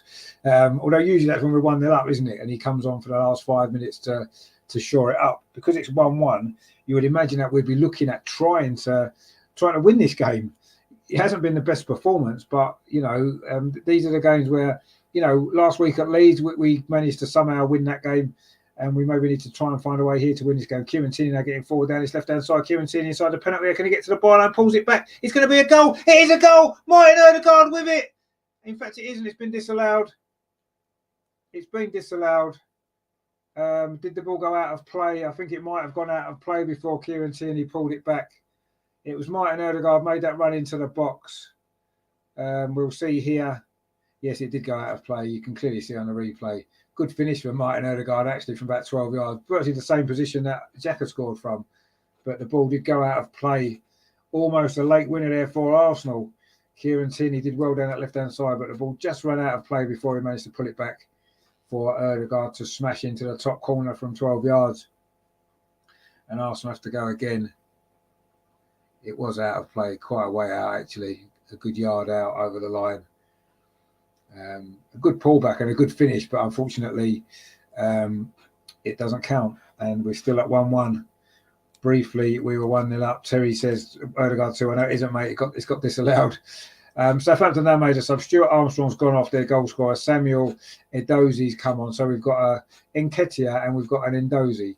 And of course, Guendouzi used to play for us as well, didn't he? Anyway, Southampton now coming forward themselves, maybe looking to get a winner here in the closing stages of this game. But good defending actually there from William Saliba. Gets a substitute Edozi there, looking to get straight into the game. Terry says no goal. Yeah, we know it's no goal, mate. The ball went out. Briefly, we thought we might have scored, but no, we didn't. Well, we did, but it doesn't count. Granit Xhaka now plays the ball back to Gabriel, flings out this near side, looking for Kieran Tierney, just keeps it in. Kieran Tierney there under a bit of pressure there from Theo Walcott. Gabriel, of course, it's a totally different Arsenal side to Theo Walcott. I don't think, apart from Granit Xhaka, be the only player at Arsenal that was still at Arsenal, I think, who, when Theo left, he'd be the only player still there, won't he? I believe. Anyway, Eddie Nketiah probably as well was at Arsenal. He wasn't playing much then, of course. Thomas Partey, though, plays out to the far side to Bukayo Saka. He'd have been in the youth team then, wouldn't he, when Theo was playing. Tomiyasu now in possession for Arsenal. William Saliba finds Gabriel. Just goes to show the turnaround in players. It was only 2018 that Theo Walcott left, and there's only two players left.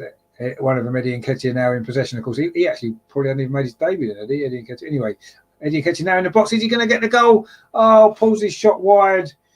Eddie Nketiah. It was a difficult angle for him, to be fair. Was it deflected? Is it going to be a corner? Good move, though, from Arsenal. Thomas Partey, Ødegaard found Eddie Nketiah. His shot across the goal was always going wide. I'm not sure if we've got a corner out of this. It should be a corner because it didn't get a deflection. It just went straight behind. But actually, it is a corner. So that was all right, isn't it? Let's see if we can score from this. Sometimes when you get a corner you don't deserve, you often can score from it. But Southampton managed to get that one away. And they're coming forward now down that far side. They have played well, Southampton, in the second half. You have to say they're certainly playing for their manager, aren't they? He's been under a bit of pressure now. The ball's in behind. Is he offside or not? Over on that far side, Theo Walcott. No. Oh, he was offside. He looked as though he may have been. Popped up on the left there. Terry said, I suppose at least he had a shot. Yeah, it's one of our first shots of the second half, isn't it? We've only got 8 minutes left to play. And Fabio Vieira is now coming on. So it wasn't Rob Holding the next substitute. It's actually Fabio Vieira. So maybe he's going to try and... Martin Ødegaard's gone off. Again, a little bit disappointed he was for me, Martin Ødegaard. He showed some lovely touches, some lovely things on the edge of the box. He does some nice little passes. He's good in tight areas, isn't he? But he doesn't ever have that much influence in games, I don't think. Really. Steve says there, what's wrong with Smith Rowe? Why isn't he playing? He's injured. He had an operation a few weeks ago on his ongoing groin issue that he's got. He's had an operation, so he's actually going to be out for quite some time. He's unlikely to play now until after the World Cup due to that injury. So, yeah, we need him. I agree. He's one of those players that gives us that little bit extra spark in that final third. He's got an extra little bit of quality. But, yeah, unfortunately, he's injured. So, no, we won't be seeing him play probably until the new year. So, yeah, that's the reason why he's not in the team at this moment in time. But, yeah, but the substitute, Fabio Vieira, is now on for Arsenal in place of the captain, Martin Ødegaard. So Granit Xhaka is now wearing the armband. And it looks as though maybe we're going to... A rare occurrence may well be happening. We may draw a game. We haven't drawn a game in the Premier League since January, when we drew 0-0 with Burnley, which is strange. So it's only been a fourth draw since the start of last season, which is unusual, isn't it, to have that few number of draws. But anyway, there's still time for somebody to get a winner. It looks more likely to be Southampton, if we're totally honest, than us. But anyway, who knows? Southampton are coming forward again over on that far side with Shea Adams, who's was on the bench today, and he's come on now. We're looking to make an impact. Southampton again have won the ball back, and they're going to win another corner, are they? Yes, they are. Certainly Southampton are finishing stronger. Perard there over on that far side. He's had a good game, actually, the left-back for Southampton. Been impressed with his performance today as well. Terry says that ESR still out injured. Could be out for indeed. He's had an operation, yeah, as we said. So, yeah, that's why he's not involved. But Southampton now got another corner with what's 6.5 minutes to play in this game. Can Arsenal hang on? You have to say that's what it is at the minute. It's almost a case of hanging on, isn't it? Ward-Prowse is going to take this corner. Again, they've had a lot of corners in this game, Southampton. They haven't managed to make any of them count yet. Ward-Prowse whips that one in again. Don't see the 6 yard. It's a good header away from Gabriel. Southampton win the second ball, but Arsenal do manage to get it clear briefly.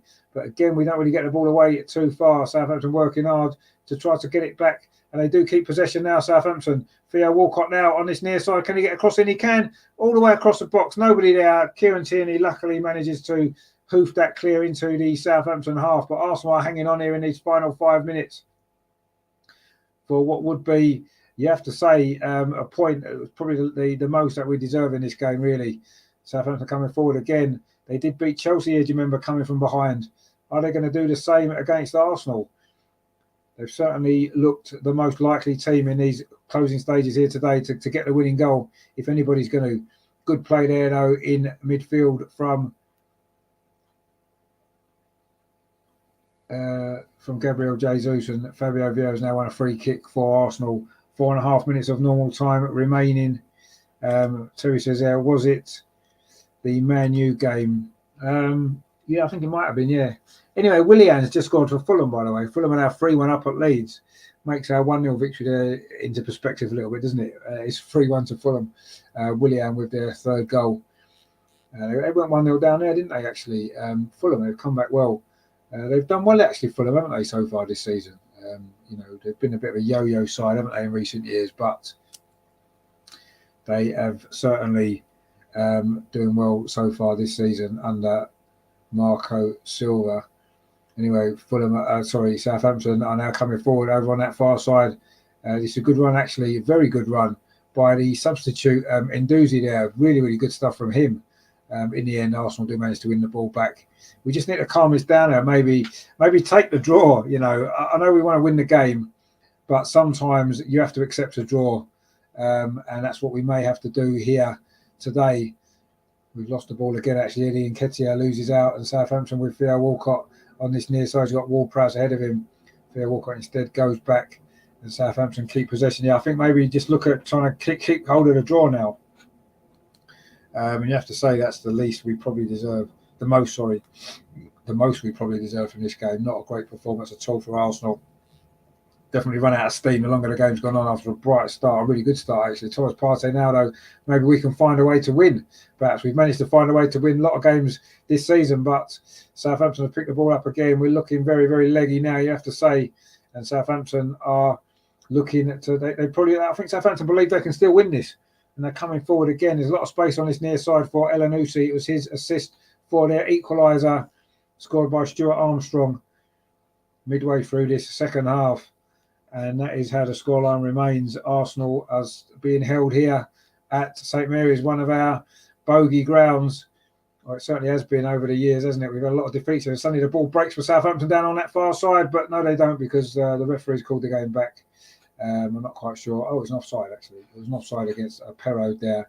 The left back getting forward. Was he offside? Oh, he was, yeah. He did stray. It was very tight, actually. But it was offside. And we got away with that one because that could have been a dangerous moment, actually, for Arsenal. We are now in possession, though. Gabriel just moving in towards the centre circle. Exchanges passes with Granit Xhaka. Arsenal just need to manage it. We're into the last 90 seconds of normal time. There's going to be 4 or 5 minutes of stoppage time, you'd imagine. Almost certainly will be. Granit Xhaka now bringing it forward. Arsenal going to find a late winner, maybe. But we've lost the ball again. And suddenly Southampton have got an opportunity now. Theo Walcott can run at this Arsenal defence. Goes inside and he was fouled. Theo Walcott and Gabriel is going to get a yellow card, is he? In fact, Theo Walcott's got a yellow card for dive. At least the referee's consistent. He booked Bukayo Saka for diving in the first half. He's just booked Theo Walcott for diving there as well. So at least he's consistent, it has to be said. And, well, that was a blatant dive, actually. Although Theo Walcott wasn't trying to get a free kick. I think he was just trying to jump out of the way of the challenge. He did fall over. He wasn't trying to claim a free kick. He tried to play on, actually. So a little bit unfortunate to get a booking there, Theo Walcott. But at least the referee's consistent, as we say. He did book Bukayo Saka there. Terry says they should never have got rid of Willian. No, he's got a goal for Fulham today, and they're about to get 3 points at least by the look of it. Anyway, Arsenal now trying to get 3 points here, but Kieran Tierney runs into trouble, but the ball goes back to Gabriel. We are now into the final 30 seconds of normal time. We're about to see what stoppages are going to be. I'm guessing 5 minutes, but we'll see. Arsenal are coming forward now. This is a nice slick move from Arsenal, a rare one in the second half. Kieran Tierney now plays the ball back to Granit Xhaka. Are Arsenal going to get one big chance to try and win this game still? But no, again, Eddie Nketiah's not been strong enough, and Southampton win the ball back. But that pass has gone out of play. We're about to find out now what the stoppage time is going to be at the end of this game. I say I'm expecting 5 minutes perhaps, but we'll see. The ball's gone up. We can't see it. What is it? What is it going to be? How much stoppage time is remaining? It is 5 minutes. There you go. 5 minutes of stoppage time there. So we've got 5 minutes to either try and hold on to this draw or try and get a winning goal, one or the other. We certainly don't want the only other outcome, which will be obviously a Southampton winning goal. Arsenal just won a free kick there. Diallo has committed that foul on Eddie Nketiah, who's really got to be stronger in this game. He's been pushed off the ball far too easily on 2 or 3 occasions since he's come on. But now we've got a free kick midway inside the Southampton half, very, very central. I think Fabio Vieira is going to take this. When he's on, he tends to take a lot of set pieces, doesn't he? Fabio Vieira. It needs a good delivery here. Let's see if we can grab a winner ourselves in stoppage time at the end of this game. Fabio Vieira now lines up a cross. It's not a great cross. It's cleared away only as far as Granit Xhaka though. Still Arsenal trying to get the pressure on. Fabio Vieira plays it back to Granit Xhaka again. He then goes out to the far side to Bukayo Saka. Very quiet he's been in this second half. Now he's found Tomiyasu outside him. Tomiyasu cuts back inside, puts a cross in towards the far post. Thomas Partey's there with a header back across the goal. Oh, good defending. But the ball is still not away by Southampton. It is now. Oh, very close there. Thomas Partey did really well. It looked as though he was going to create an opportunity. But again, it was good defending. I think it was from Salisu there for Southampton. Got that one away. Steve says there, only play good at home. Really, Arsenal should win these games 3-0 if there's a shot at the title or top 3. Yeah, but everybody's dropping points, aren't they? Man City drew away at Aston Villa, didn't they? So, you know, everybody's dropping points. Oh, that was poor there from James Ward-Prowse, actually. Tried a back heel. It just went to Fabio Vieira. Would have been a dangerous counter-attack from Southampton, but Arsenal giving the ball away. And now Southampton have got some space over on that far side with Shea Adams, or is that the substitute, actually? Coming through again. This is Shea Adams inside the area. Gabriel's across, so good defending from Gabriel. It's back with Ndozi. The substitute has looked really good since he's come on, a young player. It's a good cross actually to Elanusi. Heads it back across looking for Theo Walcott. But Arsenal managed to scramble that clear. And a bit like last week, we are hanging on. And it's a bit nervy and a bit difficult this. But there's a bit of a reaction there from the Brazilian Lancho. He's a big lad, isn't he? And he's going to get himself a yellow card reacting there to Eddie Nketiah. He's maybe a bit fortunate. It is only yellow, because it was an unnecessary action there. He almost put his head into Eddie Nketiah there, and he's got himself a yellow card. We've played 2.5 minutes of stoppage time.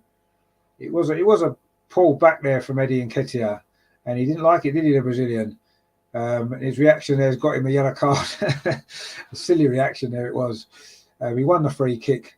Just get on with it, mate. Anyway, he has got himself a yellow card in stoppage time. But Southampton do have a free kick, which is more pressing for Arsenal.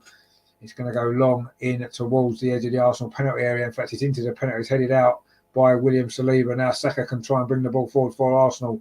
Are we going to get one more chance to try and win this game? There is now 2 minutes of stoppage time remaining. The ball played forward again by Southampton. But it's going to come through to Aaron Ramsdale. William Saliba called the goalkeeper to come and get that. Thomas Partey now plays it into Granit Xhaka. Are we going to get one more chance to get the 3 points, to get our 4-point lead back at the top of the table? But that's a poor ball from Partey. Look, that's a very tired ball, actually, from Thomas Partey. And that's a very tired-looking foul from Granit Xhaka as well on Shea Adams. Steve says there, hate this ground. It's never been a great ground for us, has it, over the years? Let's be honest.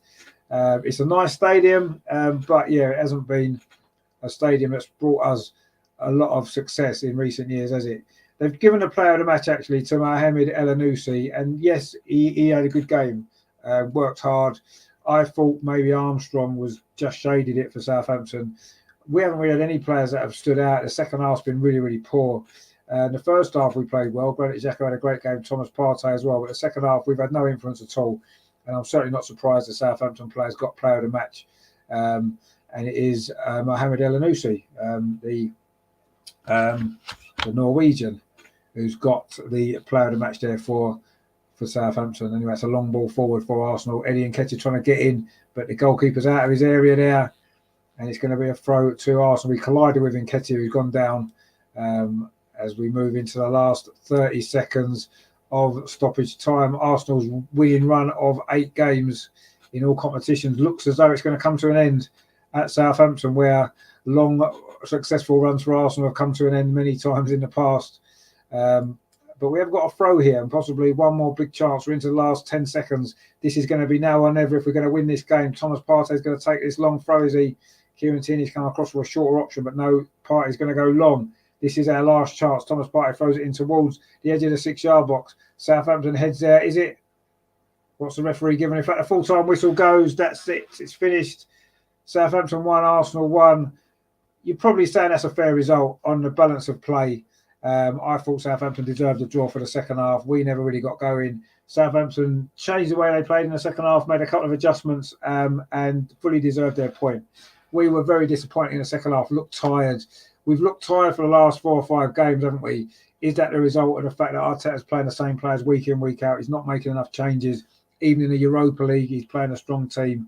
And yeah, I feel as though that's maybe the issue again. You know, a result like this isn't a disaster. It's a draw in a difficult ground for us, a ground where we lost last season. So you could say it's an improvement on that. But that performance in the second half today was really, really poor. We looked really tired. We looked leggy. We run out of ideas, let's be honest. And it seems as though at the moment, if we don't kill a game off in the first 15, 20 minutes, then we struggle to hang in there, don't we? It's been the case the last few games. But we've got a draw out of it, which is probably the most we deserved.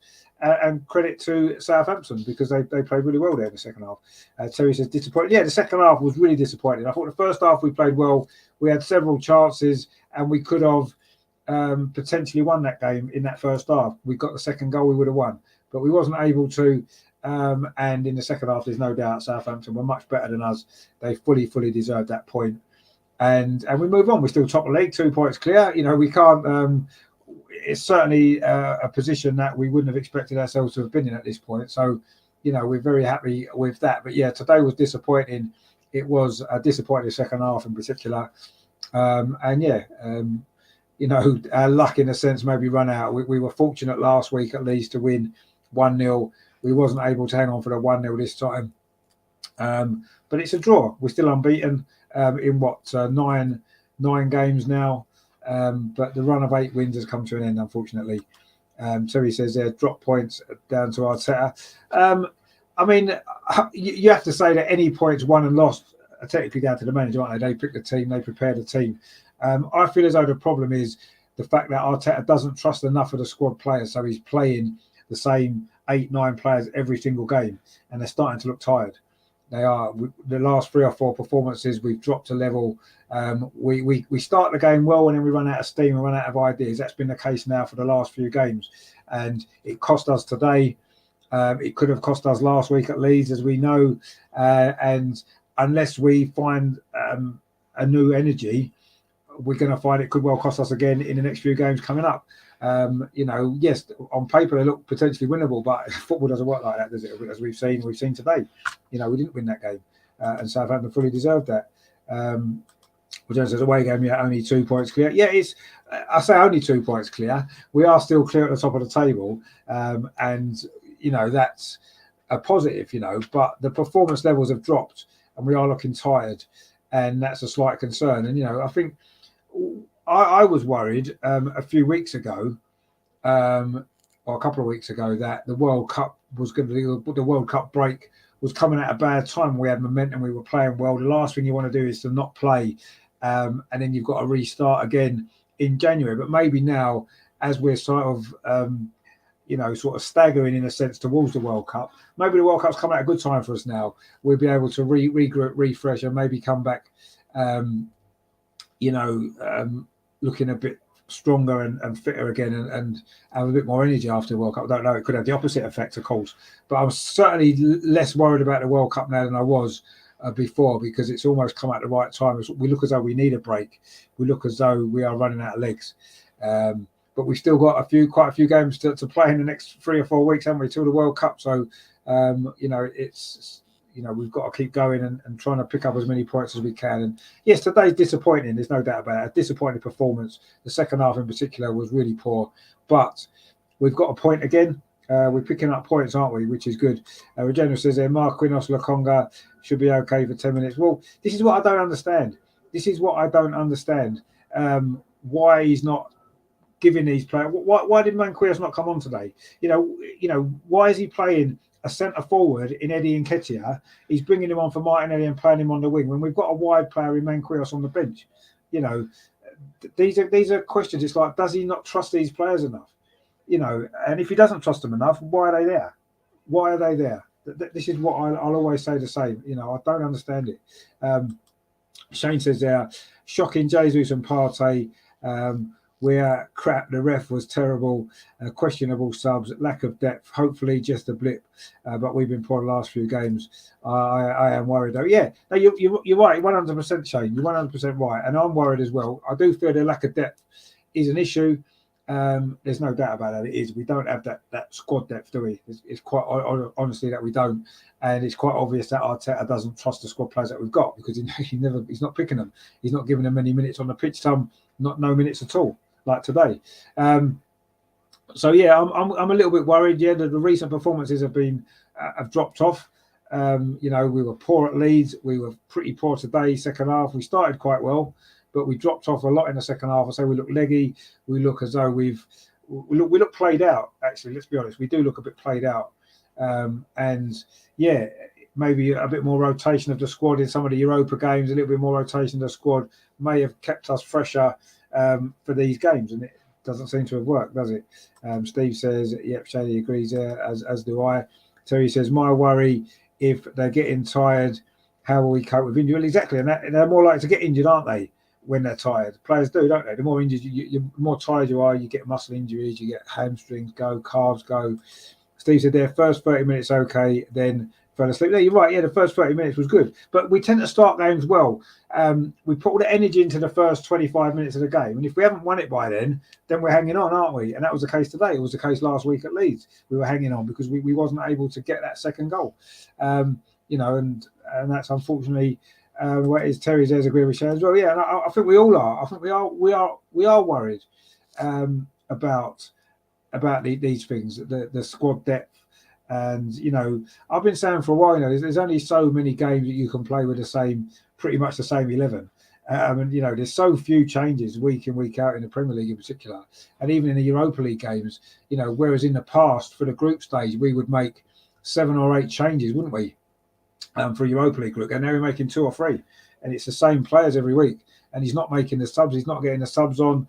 He's not giving players enough minutes. So when they do play, they're looking off the pace, because if you don't play competitive football and then you're suddenly thrown in, you're going to look off the pace, aren't you? And in a way, you can't blame the players. You can't blame them for that, because that's the situation that they're in, aren't they? That's what the way it is. So yeah, it's a worry. I've got to be honest, it is a worry. But ultimately, Leicester have won 4-0 at Wolves, by the way. Leicester are certainly turning it around, aren't they? Wolves, of course, about a manager, which obviously doesn't help their cause. But that's impressive from Leicester. Another win for them. Won 4-0. Fulham won 3-2 in the end at Leeds. Leeds have dropped into the bottom 3 with just 9 points. Wow.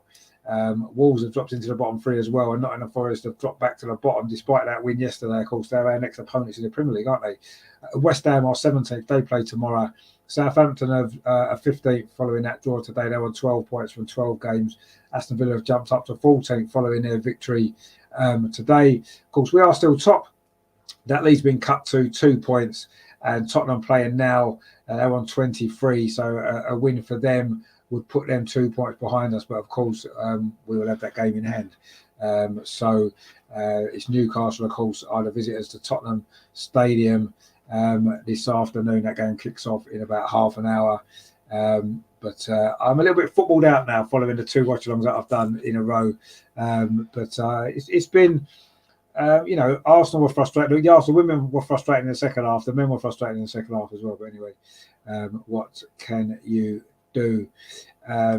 Steve says there, that's Arteta's problem. Indeed, it is. Terry says, no more excuses. These are all Arteta's players. Well, most of them are. Yeah, you're right, 100%. There's no excuses. Steve says he will kill players and not make moves. Yeah, it looks as though that's what's happening. I agree. Rajendra says they need refreshing, a good massage, then meditation on fitness, extreme speed. Well, I don't think the fitness levels are a problem. The problem is they're playing at too many games, these players.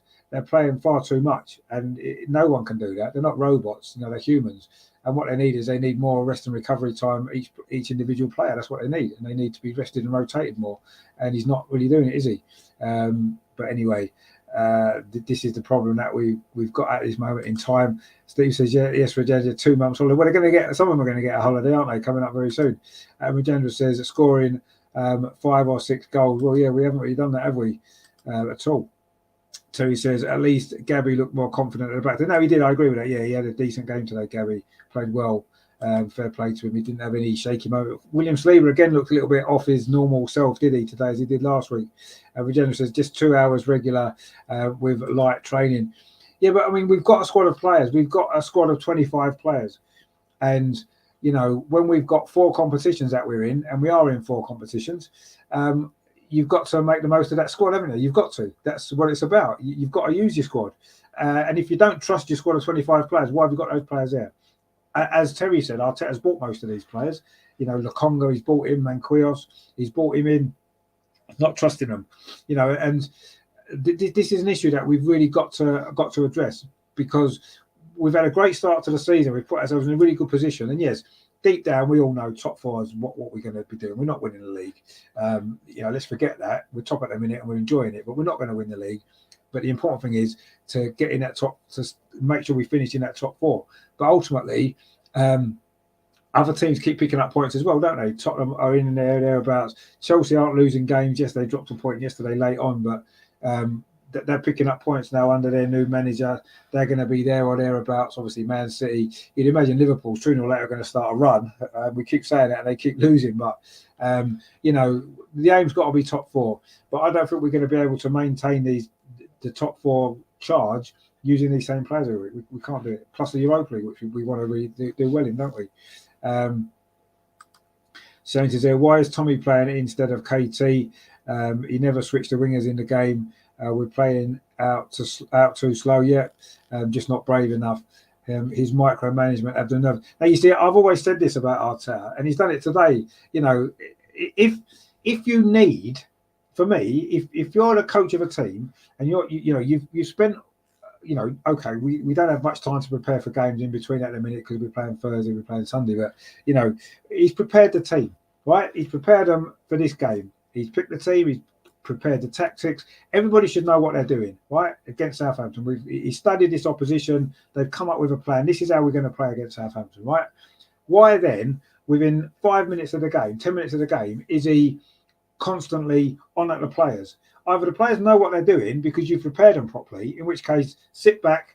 Yes, occasionally you have to get up and change things to do with how the game goes. But with Arteta, right from the start of the game, he's on at them. He's on at them right from the start. If you haven't prepared your team properly, then I'm sorry, but that's your fault. You shouldn't need to keep doing that. These are professional footballers. Yes, some of them are still young players and they need help, but to me, that shows a lack of preparation. If you've got to constantly, and he's doing it all the time in all the games, and maybe that is making the players nervous, Shane. Maybe you're right. Maybe that is the issue. I don't know. But certainly for me, it shows a lack of either a lack of preparation or it shows a lack of trust in your players. And I think it's more of that. I think it's a trust issue with him, because the reason why he's not using the squad enough because he doesn't trust them, and even the players on the pitch, he's not trusting them enough to get on with it, is he? He's constantly having to, to reinforce the message that they should already know, because I'm sure he's reinforced it enough in training constantly. So I don't understand. I don't understand what that's about, actually. I really don't. But anyway, Steve says we'll see next game against Forest. Yeah, don't forget we've got the PSG game on Thursday in the Europa League as well, haven't we? We still need a point there to win that group, even though we've qualified. But winning a group, of course, gives us the advantage in the next round. We get a bye, of course. Which says, and that's what I mean, meditation instead of intense. So I don't think they're necessarily intense training. I just think that, what they'll be doing, because of the number of games that we've got, they won't be doing intense training. They'll be doing tactical stuff for the next game, won't they? That's what they'll be working on in training, you'd imagine. And if that's the case, then why is he having to constantly train them and constantly on them all the time when the game's on? I don't really know. So anyway, Virginia says, yeah, we are top and not lost away. I would like to win. We did lose away. We lost against the Manchester United, didn't we? Even City can't do that. And Steve says, yeah, Man U. We did lose away at Man U, our only defeat. So we have lost away. At home, we've won every game. All the 4 points in the league that we've dropped, 5 points in the league that we've dropped away from home. But yeah, today wasn't good enough in that second half. Last week against Leeds wasn't good enough, and we've dropped off our level of performance, haven't we? So, yeah, we need to look at that. 2 tough away games, to be fair. We've got 4 points from them, so we can't really grumble too much. And I say winning the league is not what we're looking at. We're looking at top 4. And 4 points in these 2 away games is a good return. The performances are worrying, and the lack of faith in the squad is worrying. But then it says Barcelona, Madrid can't do. We won all the games. No, I mean, ultimately, I'm not disappointed with, obviously, the way the season started. I'm just, there's a few concerns for me that I can see it slipping away from us again. I don't mean the title, because no, the top 4. I mean, a lot of the teams that we're in competition with have been there and done it year in, year out. They know how to get that job done, and I don't think we do. It's going to be interesting to see how that plays out over the next few months, isn't it? But for now, we're top 2 points clear. We'll take that. We'll keep picking up points when we're not playing well, and hopefully, when we do pick up our game again, maybe after the World Cup when we've had a bit of a break, maybe we can go on and finish strongly. I don't know.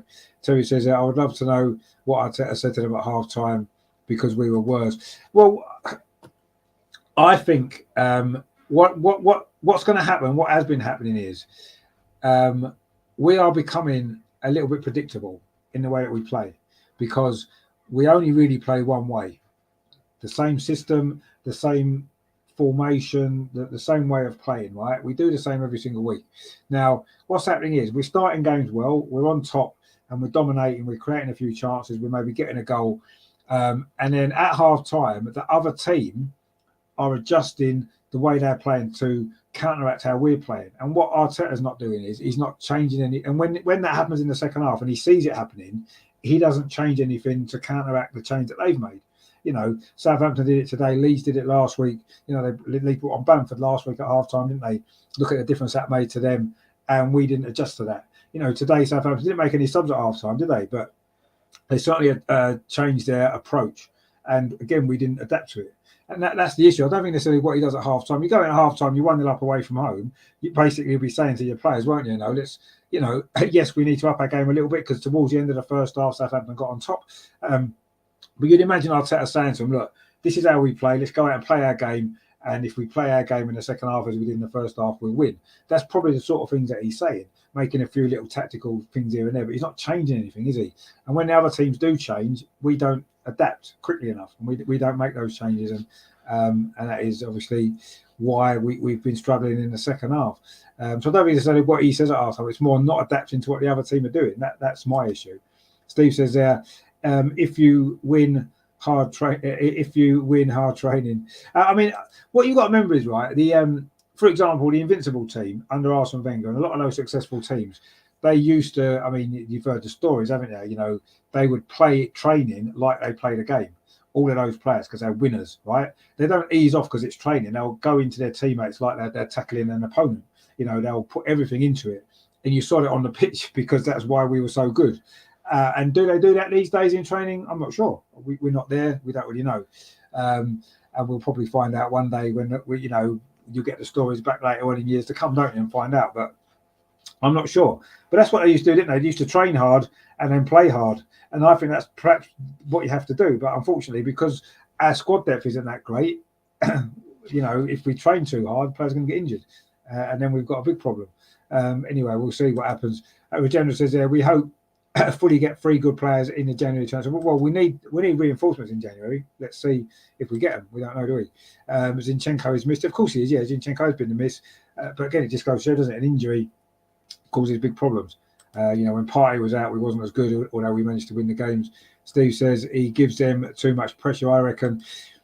I think, exactly, yeah. He probably does give them too much pressure, and I just think he just needs to back away a little bit, give the players a little bit more responsibility on their own on the pitch, and make the adjustments that you need to make at half time, and make the adjustments that you need to make before the game. Do you know what I mean? And I don't know, just let them express themselves a bit more. I do feel as though they're very, we don't have that freedom. They don't seem to have that freedom, do they? And when things aren't going our way, then it becomes a problem.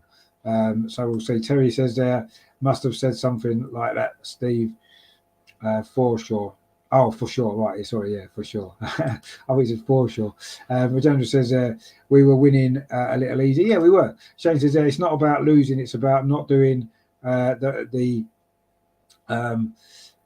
fundamental things, bad pressing and not winning 50-50 and squad rotation. We were good today. We lost 2 points, not gained a point. No, you're right. Yeah, we did definitely lost 2 points today. Yeah, when you're winning away from home in this sort of game, you should win. Steve says they're playing only average but still on top. I'm happy with top 4. No, exactly. Yeah, I think we're all happy with top 4. And I think that what we need to do is we need to remember that ultimately.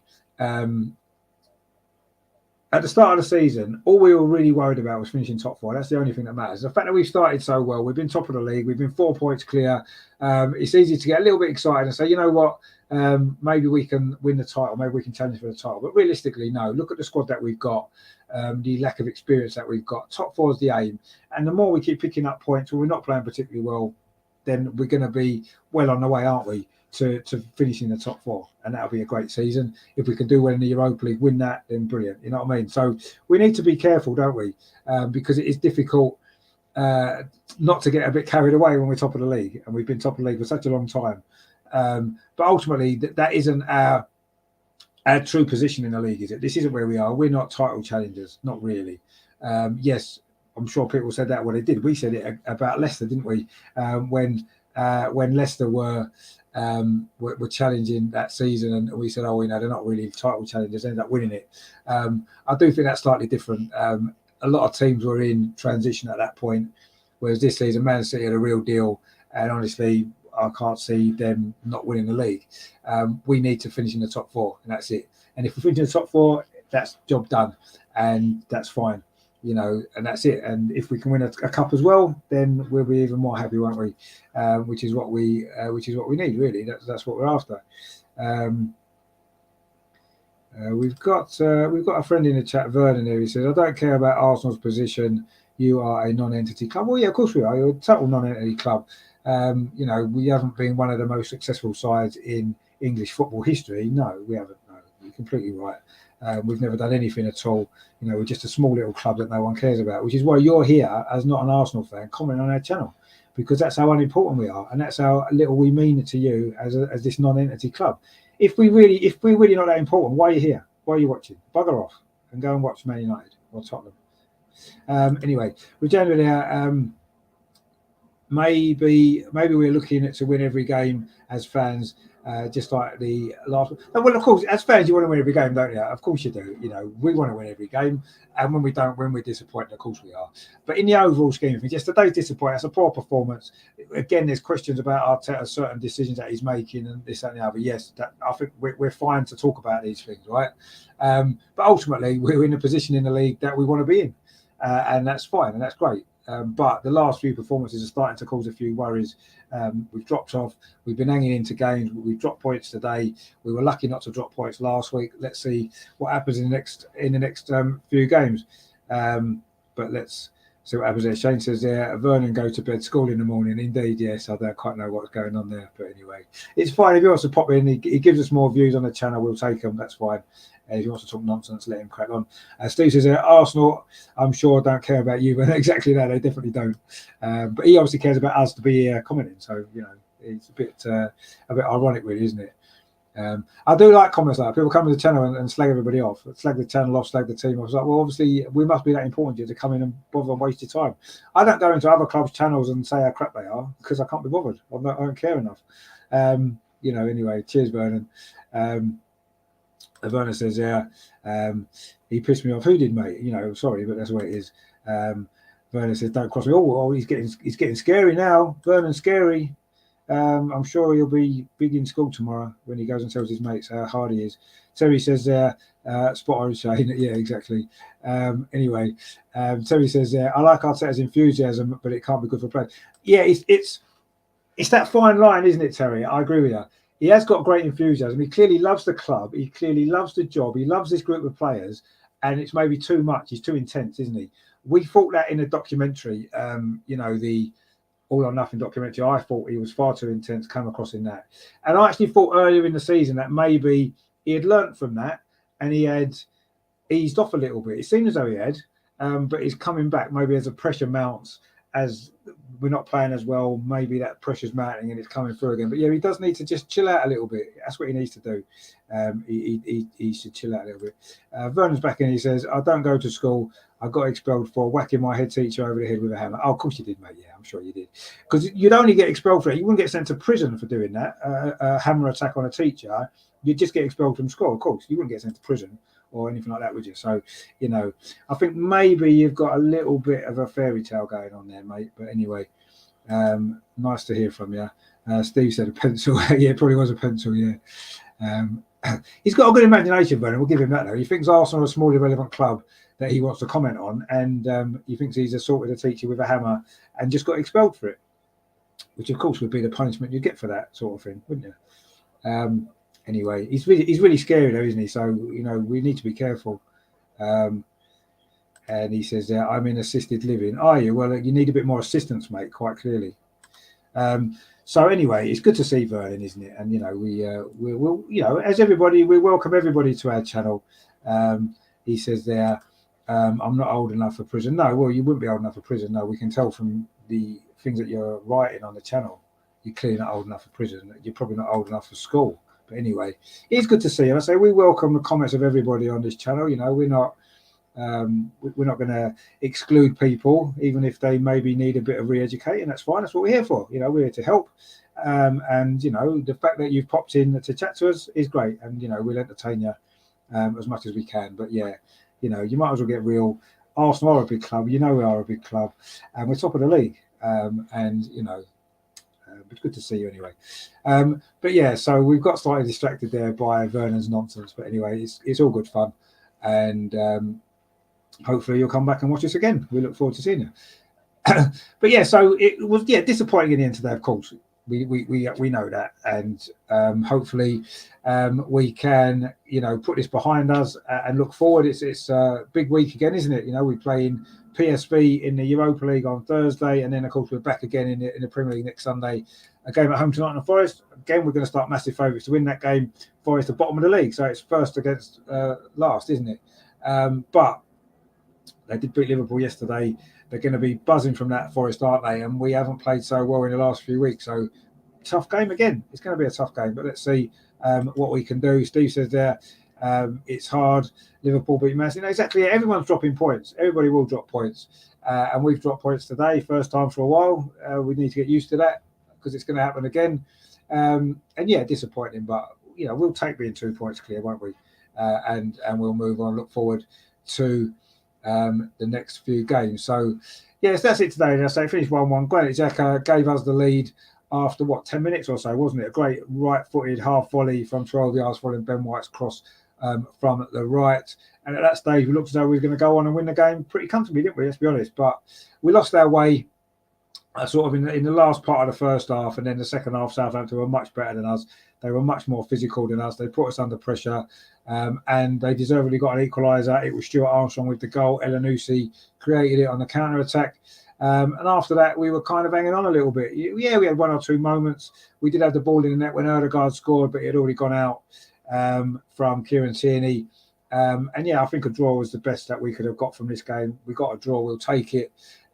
Hopefully learn from some of the mistakes that we made tactically, some of the mistakes that we made individually on the pitch, and move forward and look forward to some big games. But yeah, we've got a draw. We kept our unbeaten run going. It's 9 games now, 8 wins and that draw. So it's not a bad run, is it? Let's be honest. But yeah, disappointing not to have, having started well, took the lead, disappointing not to have finished that game off and got the win. Alvana's back at it. He says, Arsenal come top 4. I'll throw myself from the top of a couple. Oh, no, don't do that. No, don't do that. You don't need to do that. No, I mean, if Arsenal do come top 4, just appreciate the fact that Arsenal are a good team. And that's it. So Vernon says, you must fall back down. Well, we may do, we may not. Who knows? There's a long way to go still. You will never be as big as us at Spurs, the classiest club in the league. Well, of course, we'll never be as big as Spurs because all those league titles that you've won and all those brilliant trophies that you've won and all that kind of stuff. So, of course, how can we possibly compete with Spurs? We've only won 13 league titles to your 2. So how can we possibly compete with you? We've only won 14 FA Cups to your 8. How can we possibly compete with you? We can't. It's impossible. Of course, you're a bigger club than we are, a classier club than we are. Of course, you are. What can we say? Yeah, but anyway, Terry says, make sure it's a multi-story. No, we don't want him to do anything like that, do we? It's only football at the end of the day. And Steve says, start walking. Yeah, well, I mean, I'm sure we will. And Vernon said it will be. Oh, there you go. It is going to be. Well, I say, I don't think you need to take it that seriously, do you? If Arsenal make the top 4, it's because we deserve to make the top 4 because we've now got quite a good team. But a long way to go. It is a long way to go. Vernon says, this is my entire life. Well, I'm good. But look, right, what you got to remember is in, 5 minutes' time, your team are playing against Newcastle. And I'm sure you're going to go and watch that game, as indeed we're going to go and watch it as well. And we're going to be cheering on Newcastle, of course, I'm sure. You'll accept that. But no, I mean, it's good that you take football seriously. We like that. We all love football, don't we? But, you don't take it that seriously, do you, at the end of the day? But yeah, Terry says, good man, liking you are more. Yeah, I mean, it's fair enough. But, I mean, we are now going to go actually and watch, I think we'll watch the Tottenham game against Newcastle just for a laugh. There's nothing else on, nothing else to do. I'm just going to chill, have another cup of tea and watch that game now. I can relax a little bit. It's been a busy morning for me. I've been live since 10 to 12. It's now nearly 4:30. It's been enjoyable. I've enjoyed it. Obviously, Arsenal women won 2-0 at Liverpool earlier on, and Arsenal just drawn 1-1 at Southampton. A bit disappointing, but we didn't lose, and we're in, and still top of the league, which is good. We've got our point in. Vernon says we will batter Newcastle. Oh, you might do, you might not. They're a good side. Shane says Bentley, are you insured? You need a hug, man. Come on, you Gunners. We all just fans wanting the best for our team. Of course, yeah. Vernon says the new plastic club Newcastle. Well, yeah, maybe they are. I agree with you with the money that they've got, but they're a decent team. They're in the top 6, and it's going to be a tough game for you today. So we'll see. So yeah, if Newcastle win, they'll go into top 4. Actually, wow. There you go. So they'll be thinking they can get Europe Newcastle this season, But you're right, they have become a bit of a plastic club with all that money. I totally agree, and that's not what we like. But it is what it is, I guess, isn't it? Anyway, enjoy the game. I'm sure you will.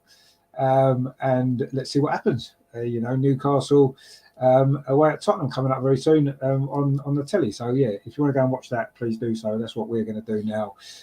So yeah, it did finish here. Southampton 1, Arsenal 1. Disappointing, but anyway, it's all good fun. We're still top of the league, and that's the main thing. And we've got a new fan as well, Vernon, who's a Tottenham fan, who's joined us as well. So that's good. Vernon says it's a shame. That is a shame. I agree with you, but it is what it is. Money's coming into football, and yeah, Newcastle have got the money now, haven't they? They've got a good side already. They can add to it whenever they want. So yeah, they're a team to look out for, aren't they? And they're a threat to the top 4. They are. There's no doubt. And if they win this, they will be in the top 4. So there you go. But anyway, I've had a long day. I'm going to have a lie down and watch a bit of Tottenham. Thank you very much to everybody that stayed with us. I know some of you guys were with us this morning for the women's game. You've been with us all the way through. So thank you very much. Please give it a like before you go. And Vernon, please give it a like, Vernon. Go on. Do us a favour. Give us a like. Come on. We've allowed your nonsense in the chat, haven't we? And if you are new here and you want to subscribe to the channel, please do so. We like to see new people, whether you're a Newcastle fan, whether you're a Tottenham fan, or whatever you are. If you like what we do, please consider subscribing. Just quickly, what's on the channel, and tomorrow we're back with the Arsenal review, 8 o'clock. We'll be looking back at today's game, looking at the Europa League as well, and looking at next week's game against Nottingham Forest, which is going to be good. And then on Wednesday, Melvin's back. Highbury Matters. He's got a very special guest. You don't want to miss that. 8 o'clock on Wednesday. Please join in for that. Thursday, I've got a double shift again. 2 watchalongs. Arsenal against PSV in the Europa League at 5:30. We'll be going live, and then straight after that, 8 o'clock kickoff. Arsenal women in Champions League action at the Emirates against FC Zurich. That's going to be good. So please join me for that as well. Friday, that's the Arsenal Women's Show, 7:30, looking at all the latest stuff from the women. Hopefully another victory on Thursday as well.